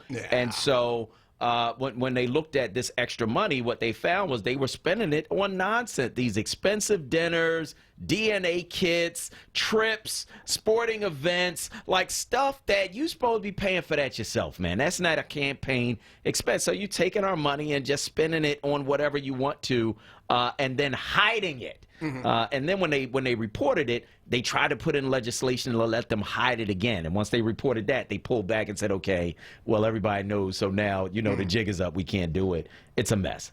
Yeah, the two things, the grifting, I noticed again with the building trades, the labor leaders who are accused of stealing money, they were getting things like handy wipes from Kmart. It was also petty. And when Vince Fumo went to prison, when he was convicted for stealing, among the things he took from the state was money to buy a bunch of vacuum cleaners. These folks aren't stealing money so that a family member can have cancer surgery. They're just running barefoot through your money like 9-year-olds doing whatever they want. And the fact, and you mentioned that it took a 1-year investigation to find this? That shows how deeply these politicians hid their corruption. If it takes a year and a team of investigative reporters to dig it out, we need to start kicking some folks out of the legislature. We absolutely do. So let's talk about something else that's crazy, because this week, Russia and Turkey made a deal to patrol abandoned land in Syria after Trump ordered U.S. troops to leave. After that deal was made, Trump removed sanctions that he had placed on Turkey in retaliation for Turkey's attack on former U.S. allies, the Kurds. So Russia benefits from Trump's actions because they now have expanded their influence in the Middle East. Why is Trump making moves that hurt the U.S. and benefit Russia, Jay?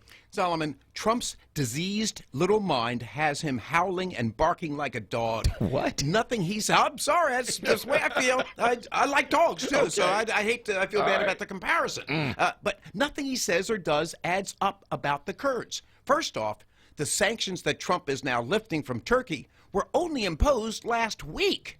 They hadn't even been implemented, and here he is rescinding them.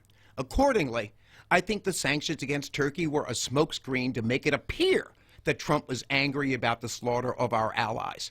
But he wasn't upset about the slaughter of our allies. In fact, he deliberately set them up for slaughter by removing their protection, and he knew what he was doing at the time.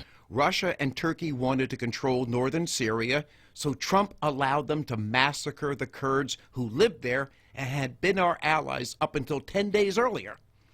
Trump's service to Russia has literally cost thousands of lives as of today. Who knows how many more by tomorrow or by Monday. And let's take a quick look at Ukraine, where Russia is fighting a war of invasion against Ukraine every single day. When Trump threatens to withhold military aid from Ukraine, as he did, it weakens them in the face of a continual Russian assault. There are Russian tanks in the process of invading Ukraine right now, all right? Trump is clearly in Putin's pocket and will do as he is told. Solomon, the sad thing is that Trump will get impeached over his extortion of Ukraine, but he will likely never pay a price for his godless treason. And so Russia now walking around, Jay, on American bases in Syria. Just walking around, taking pictures. We paid for it, but hey, Russia. Wow. And we ran. I can't imagine our volunteer fighting force with the commitment they have to their country, fighting as courageously as they do on the battlefield with very little reward. And then Trump humiliates them by saying, all right, you guys, get out. And oh, by the way, the men who've been fighting by your side, you're going to abandon them. So the trauma that our young men and women in the field are facing because of the cowardice of our commander-in-chief, frankly. Our men and women are courageous. It's our commander-in-chief who's a coward. The crazy thing is this, Jay, that you've always had presidents who had the power to do something like this, but they would have never thought to do it. No. Like you haven't talked to the Joint Chiefs of Staff, you haven't talked to your National Security Advisor, you haven't talked to anybody, quite frankly, but the president of Turkey. Yeah. Right? And right after you get off the phone with the president of Turkey, you pick up the phone and say, okay, get the troops out. Yeah. And then Turkey makes a deal with Russia. So, I mean, all of it, man, stinks to high heaven. Looks like this dude has been doing the bidding of Russia, because at the end of the day, Russia benefits from this. We do not. You talked about our troops. They're leaving, and the people there are throwing rotten fruit and vegetables at them as they're leaving. At American soldiers. Can you imagine? Unbelievable. Because of our cowardice, the cowardice of our commander-in-chief. We're leaving them to be slaughtered. I'd be angry, too. Golly, Moses, I don't know what's going on, but you can't betray people like this. And I don't know why the media, if a Democrat had done this, they'd accuse him of cutting and running, turning tail. And I don't know why the national media isn't using that same language about Trump, turning tail, cutting and running. That's what he did. Yeah. And whenever he meets somebody stronger like Kim Jong-un or Putin or Erdogan, who runs Turkey, Trump just folds like a little girl. And we just can't handle that. Or a little boy. Or a little boy. We don't want to be gender now they're going to say he's sexist. There's There's nothing intrinsically weak about a little girl. That's right. I just think of little girls as sweetness, and I, for some reason, want to compare Donald Trump to sweetness. I think I should shut up right now. Right? What do you all think? I should, put a cork in it and have a shot of Jack Daniels. Oh, man, oh, man, oh, man. And drive home on I-95 That's like why I'm here, Jay. I'm here to throw the lifeline. Keep me sober. I'm Keep here me to straight. throw the lifelines. God is good. You're good. I'm happy to be here. That is Jay McCalla. Of course, he is a veteran political consultant, worked in both the Rendell and Street administrations, brings deep knowledge to politics, and does so from an African-American perspective. Jay, thanks so much. Always an honor. All right, we're going to go to break. On the other side, we are going to take your calls. I'm Solomon Jones. We'll be right back. If you want to start your morning with mindfulness, motivation, and inspiration, tune in to Daybreak with me, Helana, here on WURD Radio, Monday through Friday from 6 to 7 a.m. I'm a health and wellness coach with over 15 years experience helping people to transform their lives. On the show, we talk health and wellness 360, from getting your mind right to getting your money right. So let's rise and shine together right here on WURDradio.com, 96.1 FM, 900 on your AM dial on Daybreak every morning. Now's the time to get your home ready for any season with a Pico Energy Assessment. For just $25, a Pico Energy Advisor will come to your home and recommend ways to make your home more efficient and more comfortable year-round. Schedule your assessment today at pico.com/assessment or call 1-888-5-PICO-SAVE. That's pico.com/assessment or call 1-888-5-PICO-SAVE. Plus, you may be eligible for an assessment for free. Wincoat Wellness is changing the way the world ages by redefining home care. Wincoat Wellness makes it possible to achieve independent living through companion care. If you or someone you know has a loved one who is in need of home care services, the enrollment process is seamless. Give them a call at 215-277-5914 to begin enrollment with their dedicated team or home care associates, and before you know it, you'll be receiving care. Call now, 215-277-5914. If you or someone you know is struggling with addiction, help is just a phone call away. 1-800-662-HELP is Pennsylvania's substance use disorder hotline. It's staffed by real people who are trained to help 24 hours a day, 7 days a week. They'll get you or your loved one into treatment regardless of your access to insurance. Recovery starts with a call. Get help now at 1-800-662-HELP. Paid for with Pennsylvania taxpayer dollars. Tune in this Saturday from 5 to 6 p.m. for the Islam Today show with a perspective on moral guidance and Islamic principles and values. Hello, my name is Andrea Delzell, and I've been using a wheelchair since I was 5 years old. If I had one message for the general public, it would be relax. Some folks get really flustered around disabled people, so they just pretend we're not there. I've actually had waiters talk to my companion and completely ignore me. People with disabilities just want the same respect and consideration as everyone else. This is a message from United Spinal Association. Download our disability etiquette booklet at unitedspinal.org. Now, with more clarity, this is Word Radio, 96.1 FM and 900 AM WURD Philadelphia. Streaming live at wordradio.com. This hour is brought to you by Enon Tabernacle Baptist Church. Visit enontab.org. Enon, a place where people encounter God. You're waking up with Word, hosted by Solomon Jones. Good morning. Right now on Word Radio, 96.1 FM and 900 AM WURD.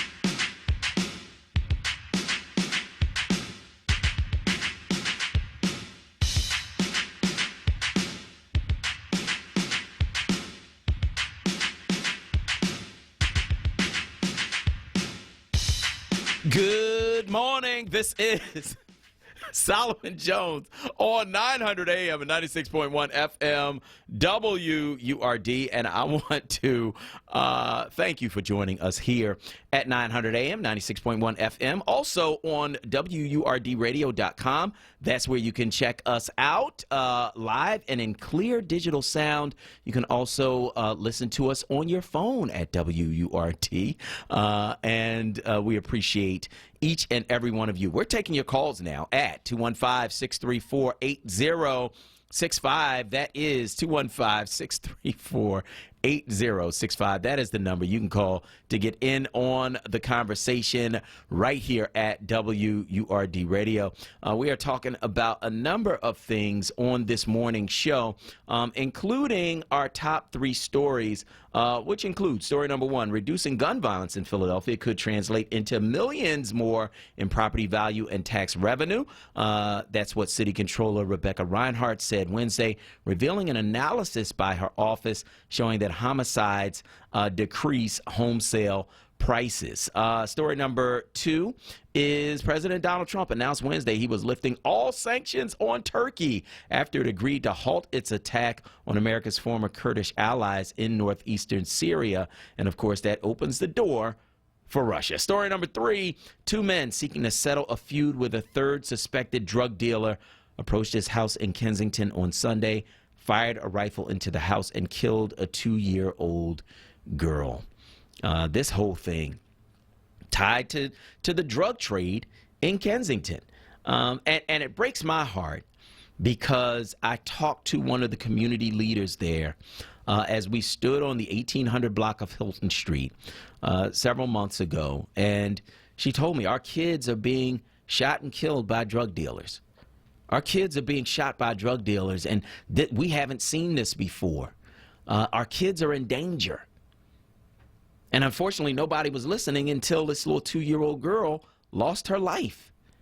I mean, when you allow drugs to proliferate in a community, when you allow that whole culture to take over a community, it's not just that you are taking it easy on the drug users because now they look different than we did, right?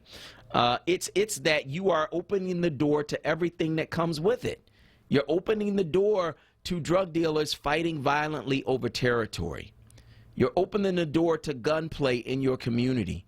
You're opening the door to the crime and the prostitution that comes along with drug use. You're opening the door to needles littering the ground. You're opening the door to hepatitis A spreading because the addicts are using the bathroom on the ground.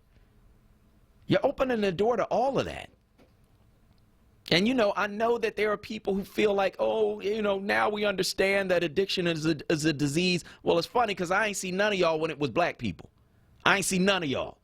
For real. I'm just going to keep it real. I saw none of you saying that, right? The newspaper still existed when black people were dying and going to jail and families tearing apart and neighborhoods just fracturing. The newspapers were still around then. But I ain't see the newspapers writing nothing about, oh, we gotta help these black people we gotta help them, even if we have to help them to continue to use the drugs, we just gotta help them. I ain't see y'all doing that. You know why? Because this whole thing is undergirded by racism. The complexion of the addicts have changed. Almost 80% of the people who die from opioid overdoses are white. And suddenly now, you know, it is a whole different approach, a gentrified approach to what is happening with drugs. Here's what you have to understand. You have to understand that when you say we are not going to do anything, in fact, we are going to help these people use these drugs, we are going to centralize them in this community, that a whole bunch of other stuff comes with that, including the deaths of the neighbors and the children who live there who have nothing to do with it.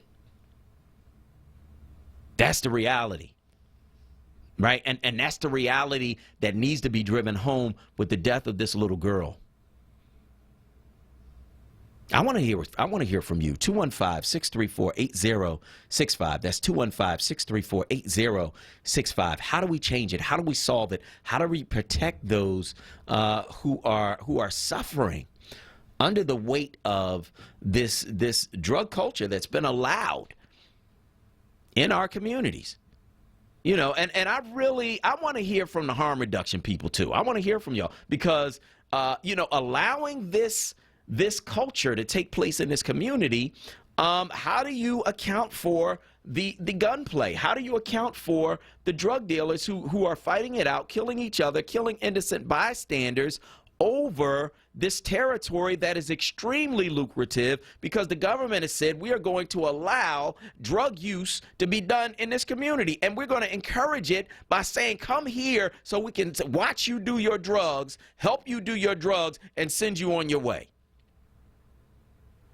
I want to hear from you. 215-634-8065. That's 215-634-8065. That is the number you can call to get in on the conversation right here at WURD Radio. Let us know where you are on any of these things we are talking about on this morning show. And finally, Amber Geiger, who is the former Dallas police officer convicted earlier this month for fatally shooting her upstairs neighbor, has filed notice that she plans to appeal the verdict.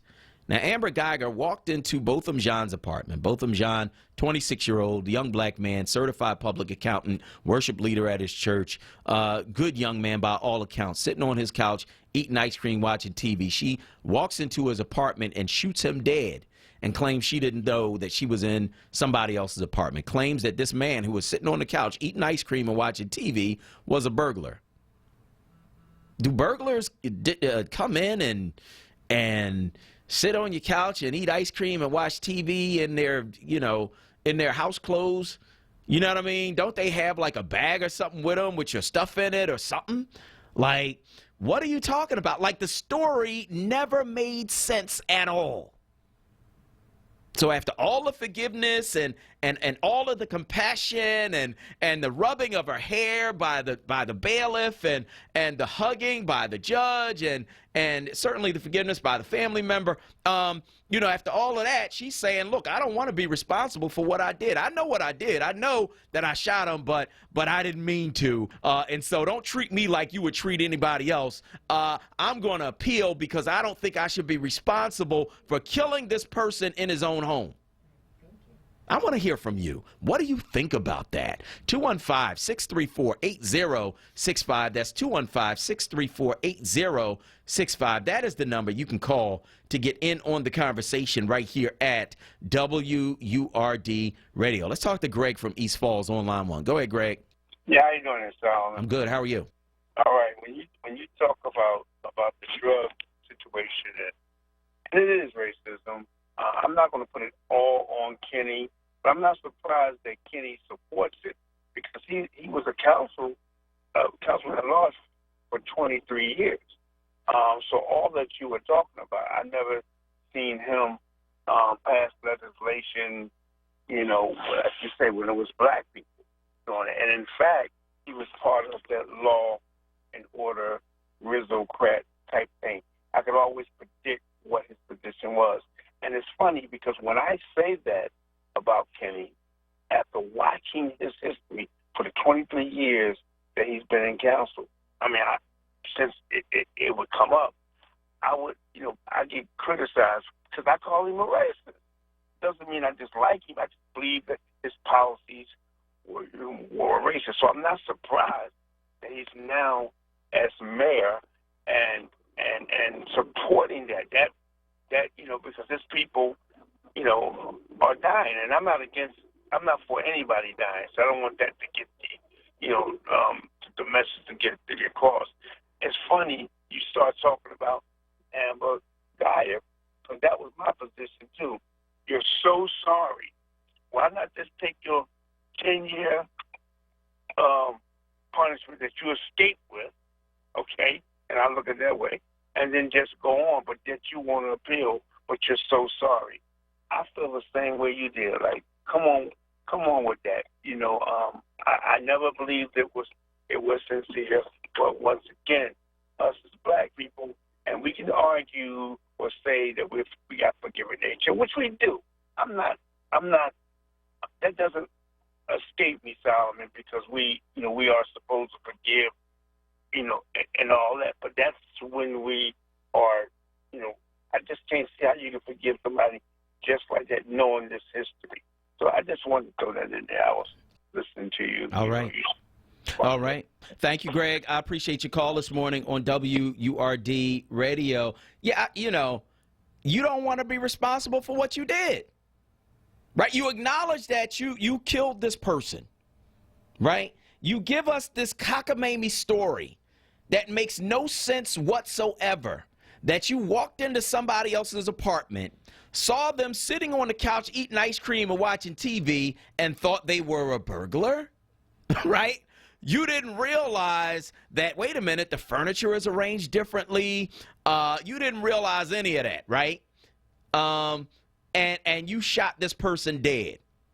And you claim, and you think we supposed to believe that? Like everybody's head screws on and off.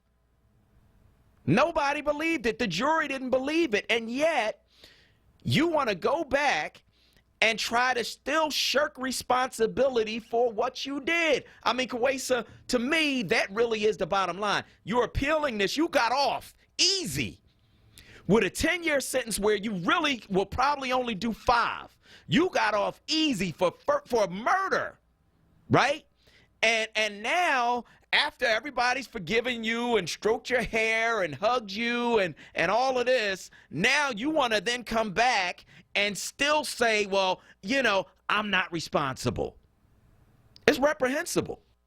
It is reprehensible. You sat there, you cried your little tears, your fake tears.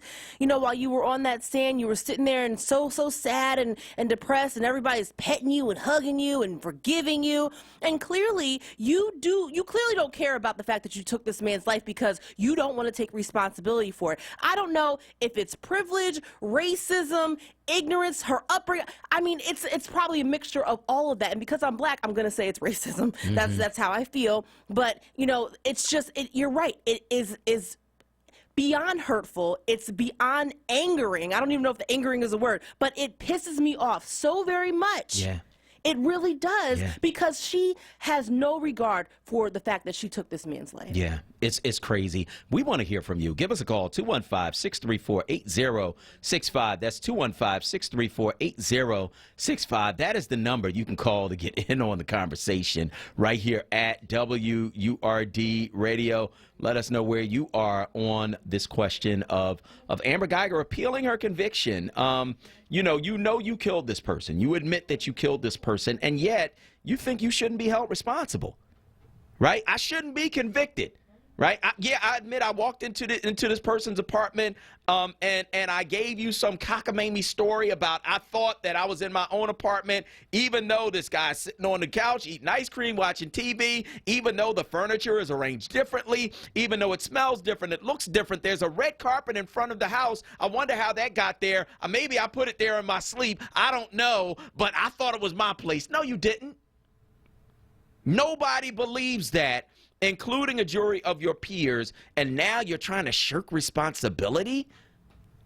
I want to hear from you. 215-634-8065. Let's talk to Naima from Philly on line 1. Good morning. Good morning, Solomon Jones. How you doing? Good to hear from you. You know what? My feelings on all the stuff is bullcrap, and it's on us because we're not doing anything but sitting aside and letting it just keep going on and on. As people, when are we going to rise up and say enough is enough? I don't understand. Our children are being taken off the streets. Our men are being in prison. They're lying to us right in front of our faces, and we're just going about our daily life. Not that you're not doing anything, but enough of us aren't doing enough. That's all I'm saying. I hear you. I hear you. I want to thank you so much for your call this morning on WRD Radio. Gloria from Sharon Hill is on line 2. Go ahead, Gloria. Hi, Solomon. Good morning. Good morning. Good morning. How are you today? I'm good. How are you? I'm fine. I'm off again today. Okay. Yes, I'm calling in reference to the Amber Geiger, what's her name, Geiger case? Yeah, Amber Geiger. Oh, she just don't want to go to jail. So no, you got to do your time, honey. That's it. No, she was wrong. She was definitely wrong. You do that man's a part. That man's in mind his business eating ice cream, whether he has a right to do that. You come and tell me, I could have the wrong apartment. No, you did. Everybody know that a drunk know how to come home, okay? A drunk person know where they live at. So that's crap. I don't want to hear that, lady. Just suck it up, honey. Shut up. Okay, do your time. She got 5 to 10 years. Yeah. Sure, she should have got 20. Yeah. That's what she should have got. Yeah. Seriously. That's all I have to say, honey. All right. I want to thank you so much for your call this morning on WURD Radio. I'm going to go back to the phone lines, and we are going to talk with Carlos from Nicetown on line 3. Go ahead, Carlos. Yeah. You know what? What? I kind of figured that she was going to do that. I kind of figured she was going to pass on a loophole. I kind of figured she was. Now, all that hugging and rubbing her hair, even right on down to the who they was. Remember, it was the black cop female that was rubbing her hair and stuff. Remember that? What about rubbing her hair? Yeah, it was a female cop. Yeah. A black female officer with glasses, and she was rubbing her hair, doing her hands. Yeah. Yeah. Now, like the call just said, she don't want to do no time, right? I kind of figured she was. I kind of figured she was going to try, get a lawyer to find a loophole, try to have a case appeal, because like I said, yeah, she don't want to do that time. All right, Carlos. I want to thank you so much for your call this morning on WURD Radio. Let's go back to the phone lines and talk to Kay from New Jersey on line 2. Good morning. Hey, Solomon. Yes. Jay. Good morning. Jay. Good morning. Good morning. I'm sorry. What's your name? Jay. Jay. Okay, go ahead, Jay. When I saw that case, I was watching the decision live when it was happening, and when his brother went and he forgives. I seriously sensed the Holy Spirit in that moment, and God gave us a choice, and I know that 10 years was ridiculous. It should have been much, much more, probably 30 years or plus. But he gave her a chance. God was giving her a chance to make things right. And I believe since she's not forgiven, she's going to get worse, because I believe if they could repeal it, the new sentence could be much higher, and I believe that's going to happen to her. It's going to serve her right. Yeah, I don't know if they can give her a higher sentence, but I want to thank you so much for your call this morning on WURD, and I appreciate your perspective. We're going to go to break, and on the other side, we are going to continue to take your calls. I'm Solomon Jones. We'll be right back. Brothers and sisters! Don't miss The Source. Weekdays, 10 a.m. to 1 p.m. on Word Radio. WordRadio.com and the Word Radio app. Listen to Laborers Live. We created the weekend. We created the 40-hour work week. We just want enough to feed our family, be able to send our children to college, and let our next generation do better than we did. To people that might have forgot how important unionism is in a country like the United States. People now infringing on our 8-hour workday, kind of work people more than 8 hours without overtime, kind of work people without benefits. In the long run, everybody's getting a fat paycheck except the worker. So this is really a wake-up call for America. The struggle is continuous. Tune in to Laborers Live every Friday from 4 to 5 p.m. Sponsored by LESIT, the Laborers Employers Cooperation Education Trust of the Laborers District Council of Philadelphia and vicinity. Local 332, Sam Staton Jr. Business Manager. Local 57, Esteban Vera Business Manager. Local 135, Dan Woodall Jr. Business Manager. Local 413, James Harper Jr. Business Manager. The Laborers District Council, Ryan Boyer Business Manager, and Tony Staton, Executive Director of LESIT. It's the rapping professor. Did you miss me? Well, I'm coming back to the airways, y'all. Every Saturday, starting November 2nd, 1 p.m. to 2 p.m., the rapping professor, bringing the truth into context like nobody else. We're going to turn up, and the turn up is 1 p.m. starting November 2nd. That's right, 1 p.m. November 2nd, the return of the rapping professor. You're turning up with word, y'all. Listen live at wordradio.com. Exit Zero International Jazz Festival will return to Cape May, New Jersey this November, featuring another great season of award-winning jazz music. Among the many performers include stage headliners Manhattan Transfer meets Acapella Sextet Take 6 on Friday, November 8th, The War and Treaty on Saturday, November 9th, and The Messenger Legacy, Art Blakey Centennial Celebration on Sunday, November 10th. You will experience multiple indoor and outdoor stages and other performers, including David Sanborn, Joan Oates, Gerald Veasley, and many more. Visit ExitZeroJazzFestival.com for lineup and ticket information. At Dietz & Watson, we've spent over 75 years focusing on the details. This can be traced back to our founder, Gottlieb Dietz, who learned how to make franks and sausages the right way in Germany. Today, each one of our delicious offerings is meticulously crafted using perfected details. Because if it isn't good enough for our family, it isn't good enough for yours.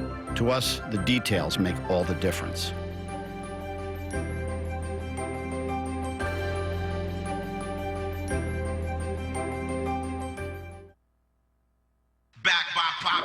It's Wake Up with Word, hosted by Solomon Jones. Right now on Word Radio, 96.1 FM and 900 AM WURD.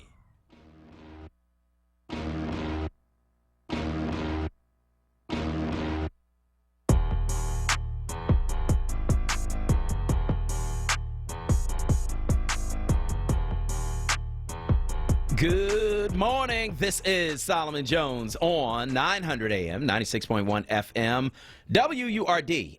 You can listen to us live on our website, WURDradio.com.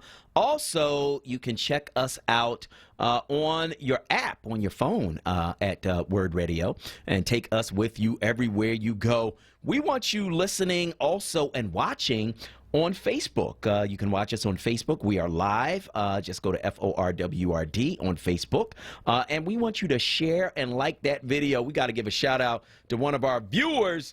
Who was it? Omar Woods. Go ahead, Omar. Go ahead, Omar. I see you on this feed talking about hype us up and tag us, sharing. We got to get the numbers up. I appreciate you, Omar. Shout out to Omar Woods. Thank you, brother. Omar doing his thing. Yo. So, yeah, y'all need to, if you're watching on Facebook, you need to now share it with your page on Facebook. You need to like the video. You need to share the video because we want as many people as possible to see and hear what we are talking about. This is information that our community needs to have. Do your part. 215-634-8065. That is the number you can call to get in on the conversation right here at WURD Radio. Let's go back to the phone lines and let's talk to Kelly from South Philly on line 2. Go ahead, Kelly. Yes, hi, good morning. I remember Casey Anthony. She had got the same treatment, Mhm. the hugging and the kissing and all of that stuff. So it's just, with me, with all this here racism that's going on, I just feel as though that maybe, I'm not going to speak for everybody else. Maybe I should invest in living somewhere else. Our ancestors did march for civil rights. They did get us in the door, but it doesn't necessarily mean that we're going to be treated like human beings. Well, It's like saying by law that we have to let you in, but we don't have to treat you right. And this is what we're going through. And, so, yeah, that's just my opinion. All right. Well, I think that in order to honor our ancestors' sacrifice and honor what they did and honor all of the things that they faced, we have to stay and fight for the rights that they fought for, finish their fight for them, because they realized when they were fighting that they weren't necessarily fighting so that they could get it. They fought so that we could get it, right? And it's deep because you see those same kind of parallels. You look at Scripture and you see that, when you look at Hebrews 11, the Hall of Faith, all of these people who did all of these things by faith, right? They did it knowing that they wouldn't necessarily reap the reward. They did it so that their children, that their ancestors, that the people coming behind them would reap that earthly reward, and they would reap theirs in heaven, right? So you see that concept play out. Right. And I think you see that concept playing out right now before our very eyes, that our parents and grandparents and great-grandparents, they wasn't fighting so that their lives would be better. They knew that they wouldn't necessarily see it.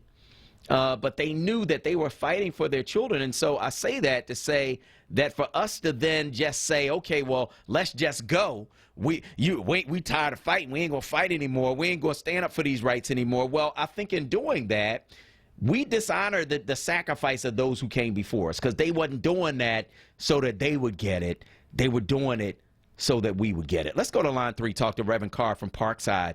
Good morning, Reverend Carr. How are you? I'm pretty good, Brother Jones. How you doing? I'm doing well.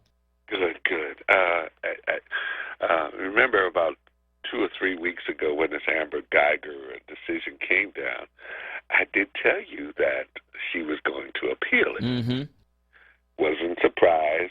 And now what does the judge do in this case? Does she go back and say, well, since you're appealing it, let me repeal my Bible and hand me my Bible back, and let's rewind the whole thing with the brother coming down and giving her a hug to actually say that I don't need to go to jail for at least minimum of 5 years. Yeah. Sentence was 10 years, and you said she's going to probably serve no more than 5. Yep. So now, if the whole people, in order to really justify yourself, admit that you did it. Yeah. And just own up to it. Now, to throw salt on the wound is to say, hey, I was unjustly convicted.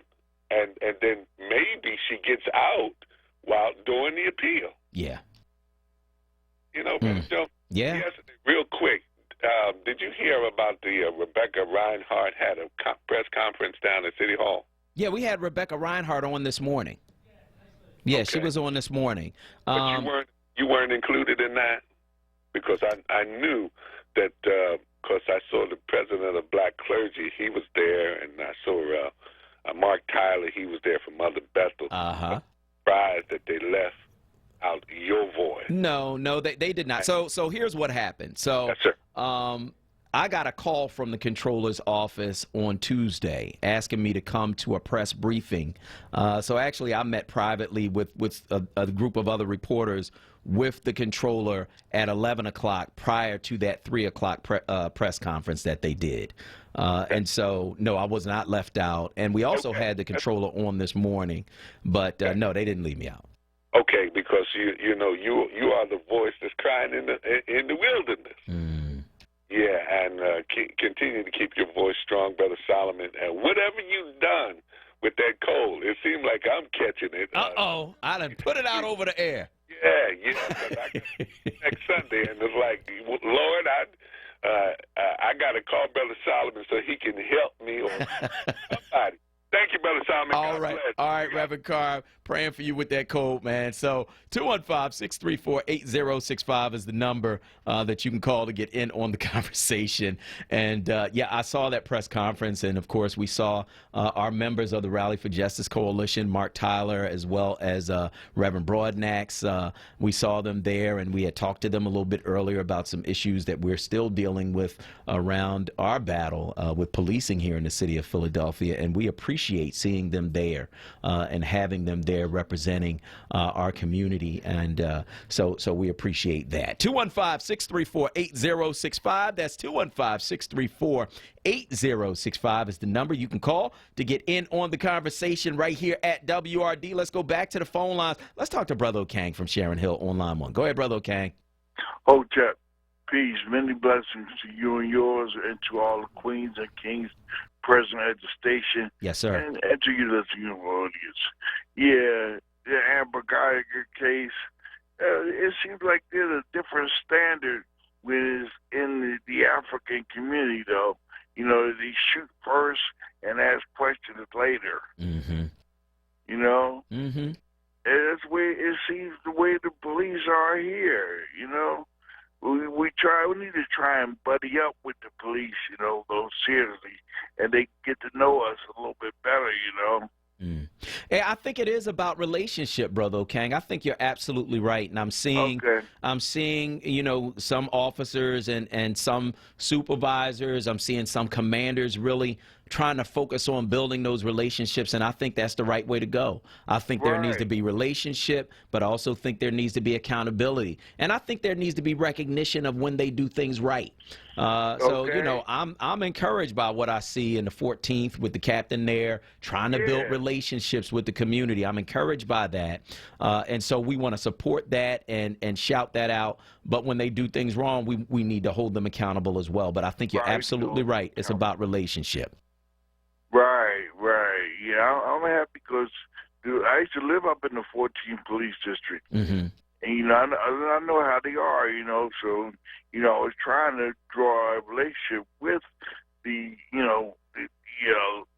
echelon, the upper echelon, the captains and the sergeants and the corporals or whatever, you know. Right. But then, you know, I got into a situation with this drug kingpin, you know. He's a sick guy. The detectives told me, they said, Mr. Ricketts, they said, Brother O'Kang, they said, you stay away from this guy. Something is wrong with him. You know, now this is what he did to his father. His father was a detective. He murdered his father. Wow. He's a sick guy. The police put 2 bullets in him.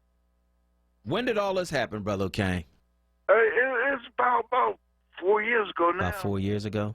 Yeah, wow, that's 4 deep. years ago now. So he don't like me. You know what he's trying to do to me, Solomon? What? Trying to get me to fornicate on his mother so he can murder me. Well, hopefully, you know, and we can talk about that privately, and hopefully, you know, hopefully you'll be safe and everything will work out, Brother O'Kang. So we appreciate your call this morning on WURD. Let's go back to the phone lines and talk with Cliff from Connecticut on line 2. Go ahead, Cliff. Hey, Brother Solomon, thanks for taking my call. You're welcome. I want to show you that, or share with you my appreciation for pastors, and I'm getting to this point. So, in other words, are you familiar on YouTube? There's a pastor called the Cussing Pastor. No. And he used swear words, but he gets right to the point. He talked about the Amber Geiger case, that he's not the one to forgive and want to hug people. He ain't doing that. I think what he's saying is unbiblical.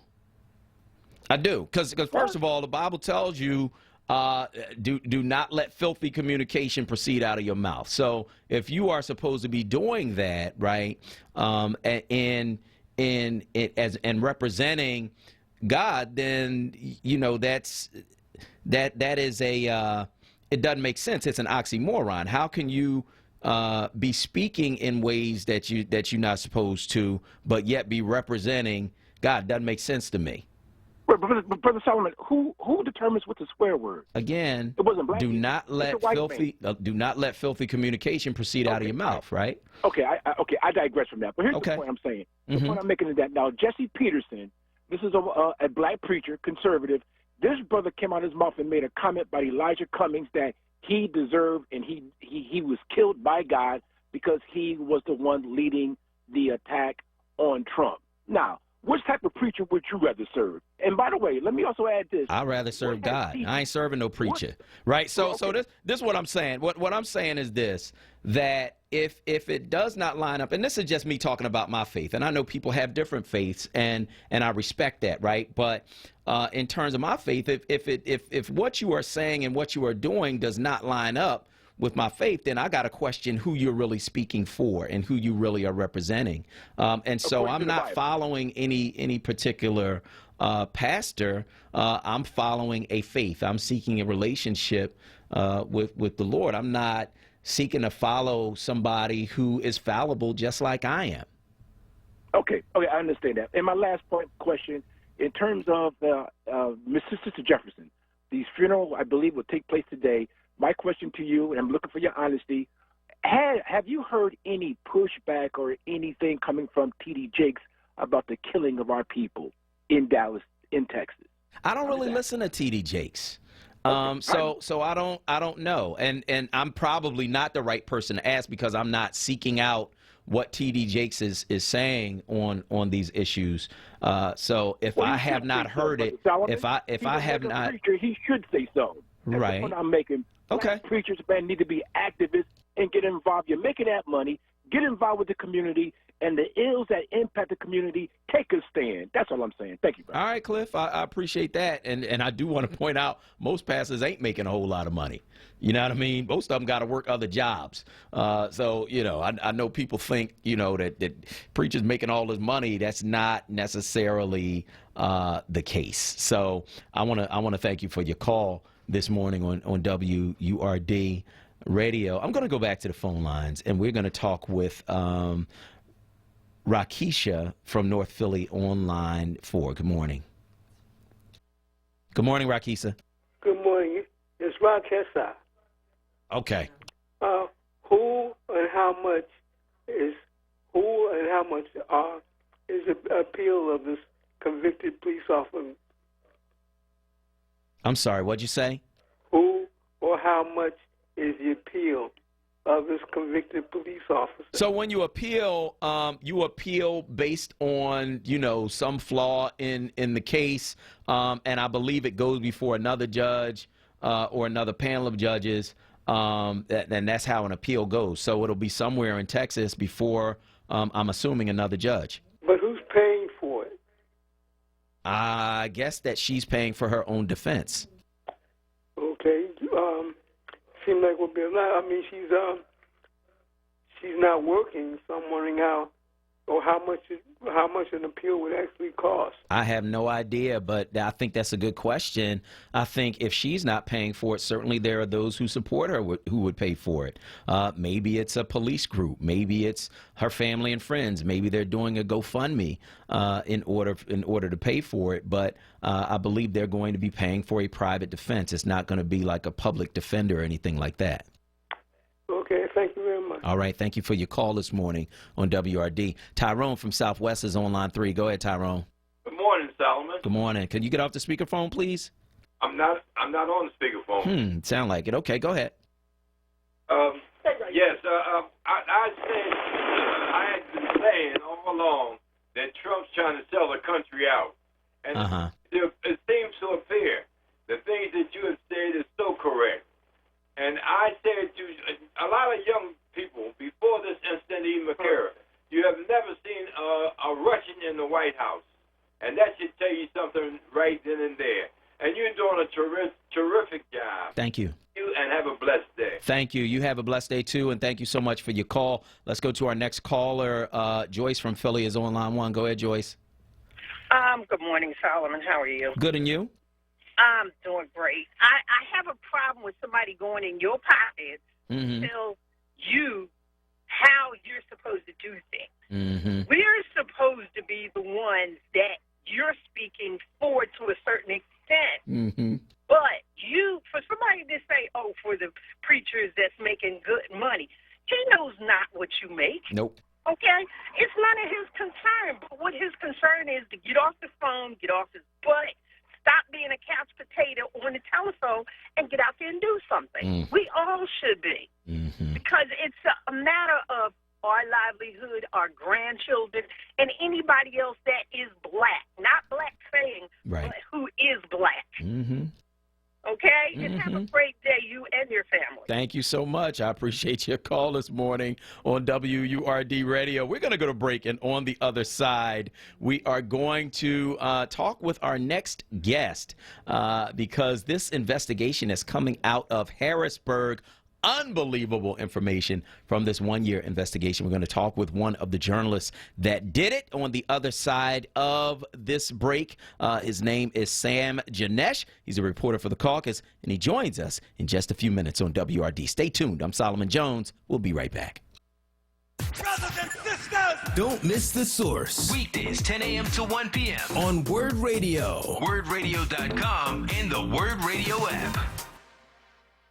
Wincoat Wellness is changing the way the world ages by redefining home care. Wincoat Wellness makes it possible to achieve independent living through companion care. If you or someone you know has a loved one who is in need of home care services, the enrollment process is seamless. Give them a call at 215-277-5914 to begin enrollment with their dedicated team or home care associates, and before you know it, you'll be receiving care. Call now, 215-277-5914. Amari's Restaurant, located at 5037 Baltimore Avenue, is open every day at 8 a.m. Ask about the special of the day. Senior discounts are available. Enjoy free live Sunday jazz from 12 p.m. to 3 p.m. Call now, 215-921-9552. Be heard. Want another way to join the conversation? Follow us on social media using the hashtag onWURD. Be heard. Stay connected to Word Radio. Independent Black Media.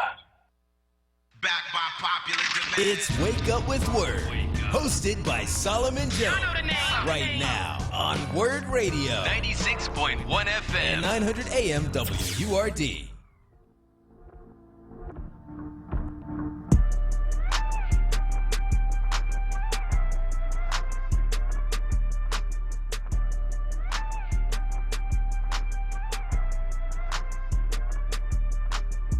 What is...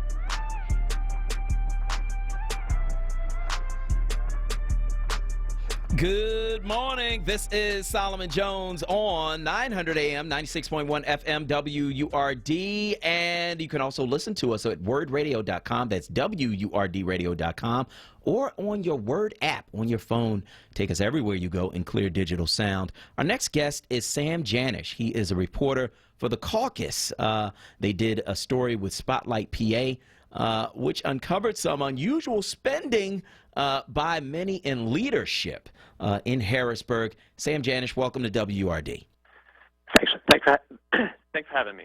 You're quite welcome. So walk us through what led to this reporting around this spending that was hidden, this campaign finance spending that was hidden from the public. What led to this story?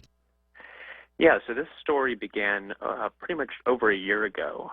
Some of my colleagues here at the caucus and at Spotlight recognized a big transparency issue with public campaign finance reports. These are reports that every candidate in state office has to file every quarter, every year, and it's supposed to say how they raise their money, how they spend the money, with details about exactly what that spending was. But what we found was that the spending descriptions weren't really telling us anything. They were saying, that these candidates paid a bank account or a credit card or even themselves for reimbursements that they pay for their campaigns, but there was no other details about what those expenses were. So what we did was we started requesting the records through this little-known provision in the law where you're allowed to do that. You're allowed to request receipts and credit card statements, and that's how we found, uncovered all these kind of strange and unusual expenses. Okay. And so how are they hiding these expenses? Because don't you have campaign finance reports where you're supposed to outline how you spent your campaign money? Right. So in Pennsylvania has a notoriously weak campaign finance law, which does require them to file these reports every year. But there's little requirements in that law about how they need to describe it in the public reports. So in many cases, candidates will say that they paid a specific company for an ad that they ran, or and then they'll say how much money it was. But basically, they're getting around that through this loophole where they're allowed to just say that they paid a company. In this case, in a lot of cases that we found, it was credit card companies. And they kind of lump all these expenses together, say that they paid a credit card bill, but they don't need to disclose it any further than that, according to the law as it is. Okay, and so you found some unusual expenses, and I'm looking at the story on PennsylvaniaPost.org. Joe Scarnati, of course, is one of the leaders in our Pennsylvania legislature, and walk us through some of the expenses that you found that he was using his credit cards for, these campaign expenses. Walk us through some of the expenses that you found. Sure. So the Senate President, Joe Scarnati, he had the most out of anybody that we found in terms of these hidden expenses. A lot of it was meals. A lot of it was travel, and to our surprise, a lot of it was payments done by a couple Senate staffers who don't have actual roles on his campaign. But a lot of it, was expensive meals. It was liquor. It was travel. The biggest thing that we found, the most unusual, was this $15,000 trip that he took with two other senators to Europe, England, Belgium, Austria, Brussels, Germany, for fundraising purposes with donors. There's still a lot of mystery about what that exactly, the purpose of that trip was, but it's unusual to see the President of the Senate or anybody in Pennsylvania legislature going abroad to do campaign work. And so I guess my question is this. Given that the laws are lax, right, but you found these unusual expenses that really don't have anything to do with the campaign, and I might mention that your story made clear it's both Democrats and Republicans with these crazy expenses. Is there any way to hold them accountable for doing that other than exposing it through this story? Well, I think that'll be up to constituents and to donors to, voice their concerns if they do have them with these kinds of expenses. Like you said, the law kind of, is pretty weak, and it allows these expenses. One of the things we saw this week after this story came out was the unveiling of some legislative language in a different bill that would change the process that we use to get these records. And they actually would have made it harder to get the records, not easier. And they've reversed course on that a little bit in the last 24 hours. But basically what they need to do is they need to change the law to require more explicit, bans on personal use. And there hasn't been a lot of pressure from that publicly or internally in the Capitol. And so in terms of what the next steps are. So you have exposed this spending. It's $3.5 million. They have tried to then hide what they were doing. What are the next steps in dealing with this? Well, I think keeping a close eye on it to see if any of them change course. We've been talking with and reporting this story for over a year, and a lot of the legislators have said that they will do better. Some of them said that they didn't see a problem at all. But there's a lot of new reform-minded legislators at the Capitol. It'll be interesting to see if any of them introduce legislation that could address these issues. I think, only time will tell. In Pennsylvania, there's not a huge history of enacting quick reforms here. So we are talking with Sam Janesh. He is a reporter for the Caucus. They did a story in partnership with Spotlight PA around the spending, the personal spending of campaign money by Pennsylvania politicians. Now, how many states have a ban or a limit on spending personal money, spending campaign money on personal expenses? Yeah, almost all of them have an explicit ban, where they say it in their law. They use the word personal use. You're not allowed to use any of these campaign dollars for personal use. And then whatever ones that don't have that have some kind of language that implies that they're not allowed to have, use their money for personal use. There's some conditions around that. But we found that Pennsylvania is one of only two that has no explicit ban on personal use or a limit on contributions, which is also unusual. Wow. So, okay, so some of the things that they spent this money on, of course, the lavish dinners, the trip to Europe, limos, wines, country club memberships. Who spent the money on a DNA test kit? Yeah, that was former Senator Chuck McElhenney, a Bucks County Republican who did a lot of fundraising for the Senate Republican caucus in general. He didn't run for re-election last year. He had been around for about 20 years, though, in that seat. And he had some of the most obscured spending in terms of total amount. And he said that this DNA test, which we found on his credit card statement, was because of a debate in the Senate about his heritage, and he didn't expand on that. Wow. And he used it as a campaign expense. Yep, and that was not reported, publicly. You'd have to get the credit card statement to find that out. Wow. So in terms of the reforms that you think should be done, given that you worked on this with your colleagues for a year, what reforms would make this better? What are some of the best practices in other states around campaign finance spending? Yeah, I mean, we can certainly point to a lot of other states. In our edition of the caucus this week, we had some examples of that. Connecticut, which has a pretty good history of enforcing these kinds of laws, has explicit bans on these kinds of obscured expenses, and they require, also like the Federal Election Commission, which governs presidential campaigns and congressional campaigns, they require candidates to itemize their expenses on their public reports. So they very explicitly say you can't write that this is just a credit card expense. You have to say exactly what you bought and who got the money in the end. And there's also, these states like Connecticut and like Louisiana that ban personal use, and they say, they list a whole bunch of examples. You can't buy clothes, you can't buy personal trips or personal meals with your campaign money, which is all similar expenses to what we found.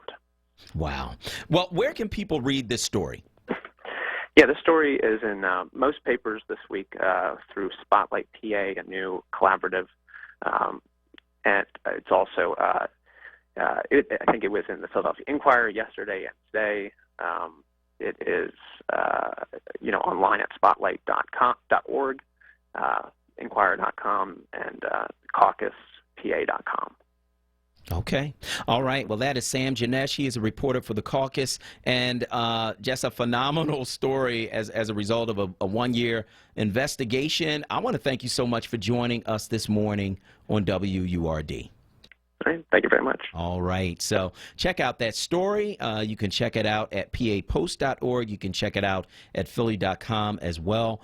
It ran in the Inquirer and I believe yesterday and today as well. So you can check it out in the paper too. 215-634-8065 is the number you can call to get in on the conversation if you would like to. That's 215-634-8065. Talking about our top three stories, which are story number one, reducing gun violence in Philadelphia could translate translate into millions more in property value and tax revenue. That, according to City Controller Rebecca Reinhardt, who did a study on this and found that in neighborhoods where homicides are up, property values are down. If you can address homicide, you can address property values and continue to address homicide from the money that is generated by increased property taxes. So just a really interesting study that she did, and a great idea around dealing with that. Story number 2, President Donald Trump announced he was lifting all sanctions on Turkey after it agreed to halt its attack on America's former Kurdish allies. Of course, Russia benefits from all of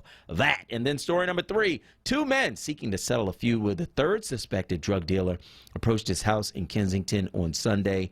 Tragedy ensued as they shot into the house and killed the 2-year-old daughter of the man that they thought they were targeting. And so we have to address the drug culture that has taken over the Kensington community. That doesn't mean helping people to do more drugs. It means protecting our children by getting people off drugs, getting the drug dealers out of that community, and making us all safer. That's going to do it for today's show right here on WURD. I want to thank everybody who joined us on today's show. Keir Bradford Gray of the Defender Association, who did a phenomenal job in the Michael White case. City Controller Rebecca Reinhardt, Sam Janish of the caucus, and of course political commentator Jay McCalla. And now, for super producer Kawesa Mathis and everybody here at WURD Radio, I am your host, Solomon Jones, saying tune in tomorrow at 7 for more Wake Up with Word. Peace.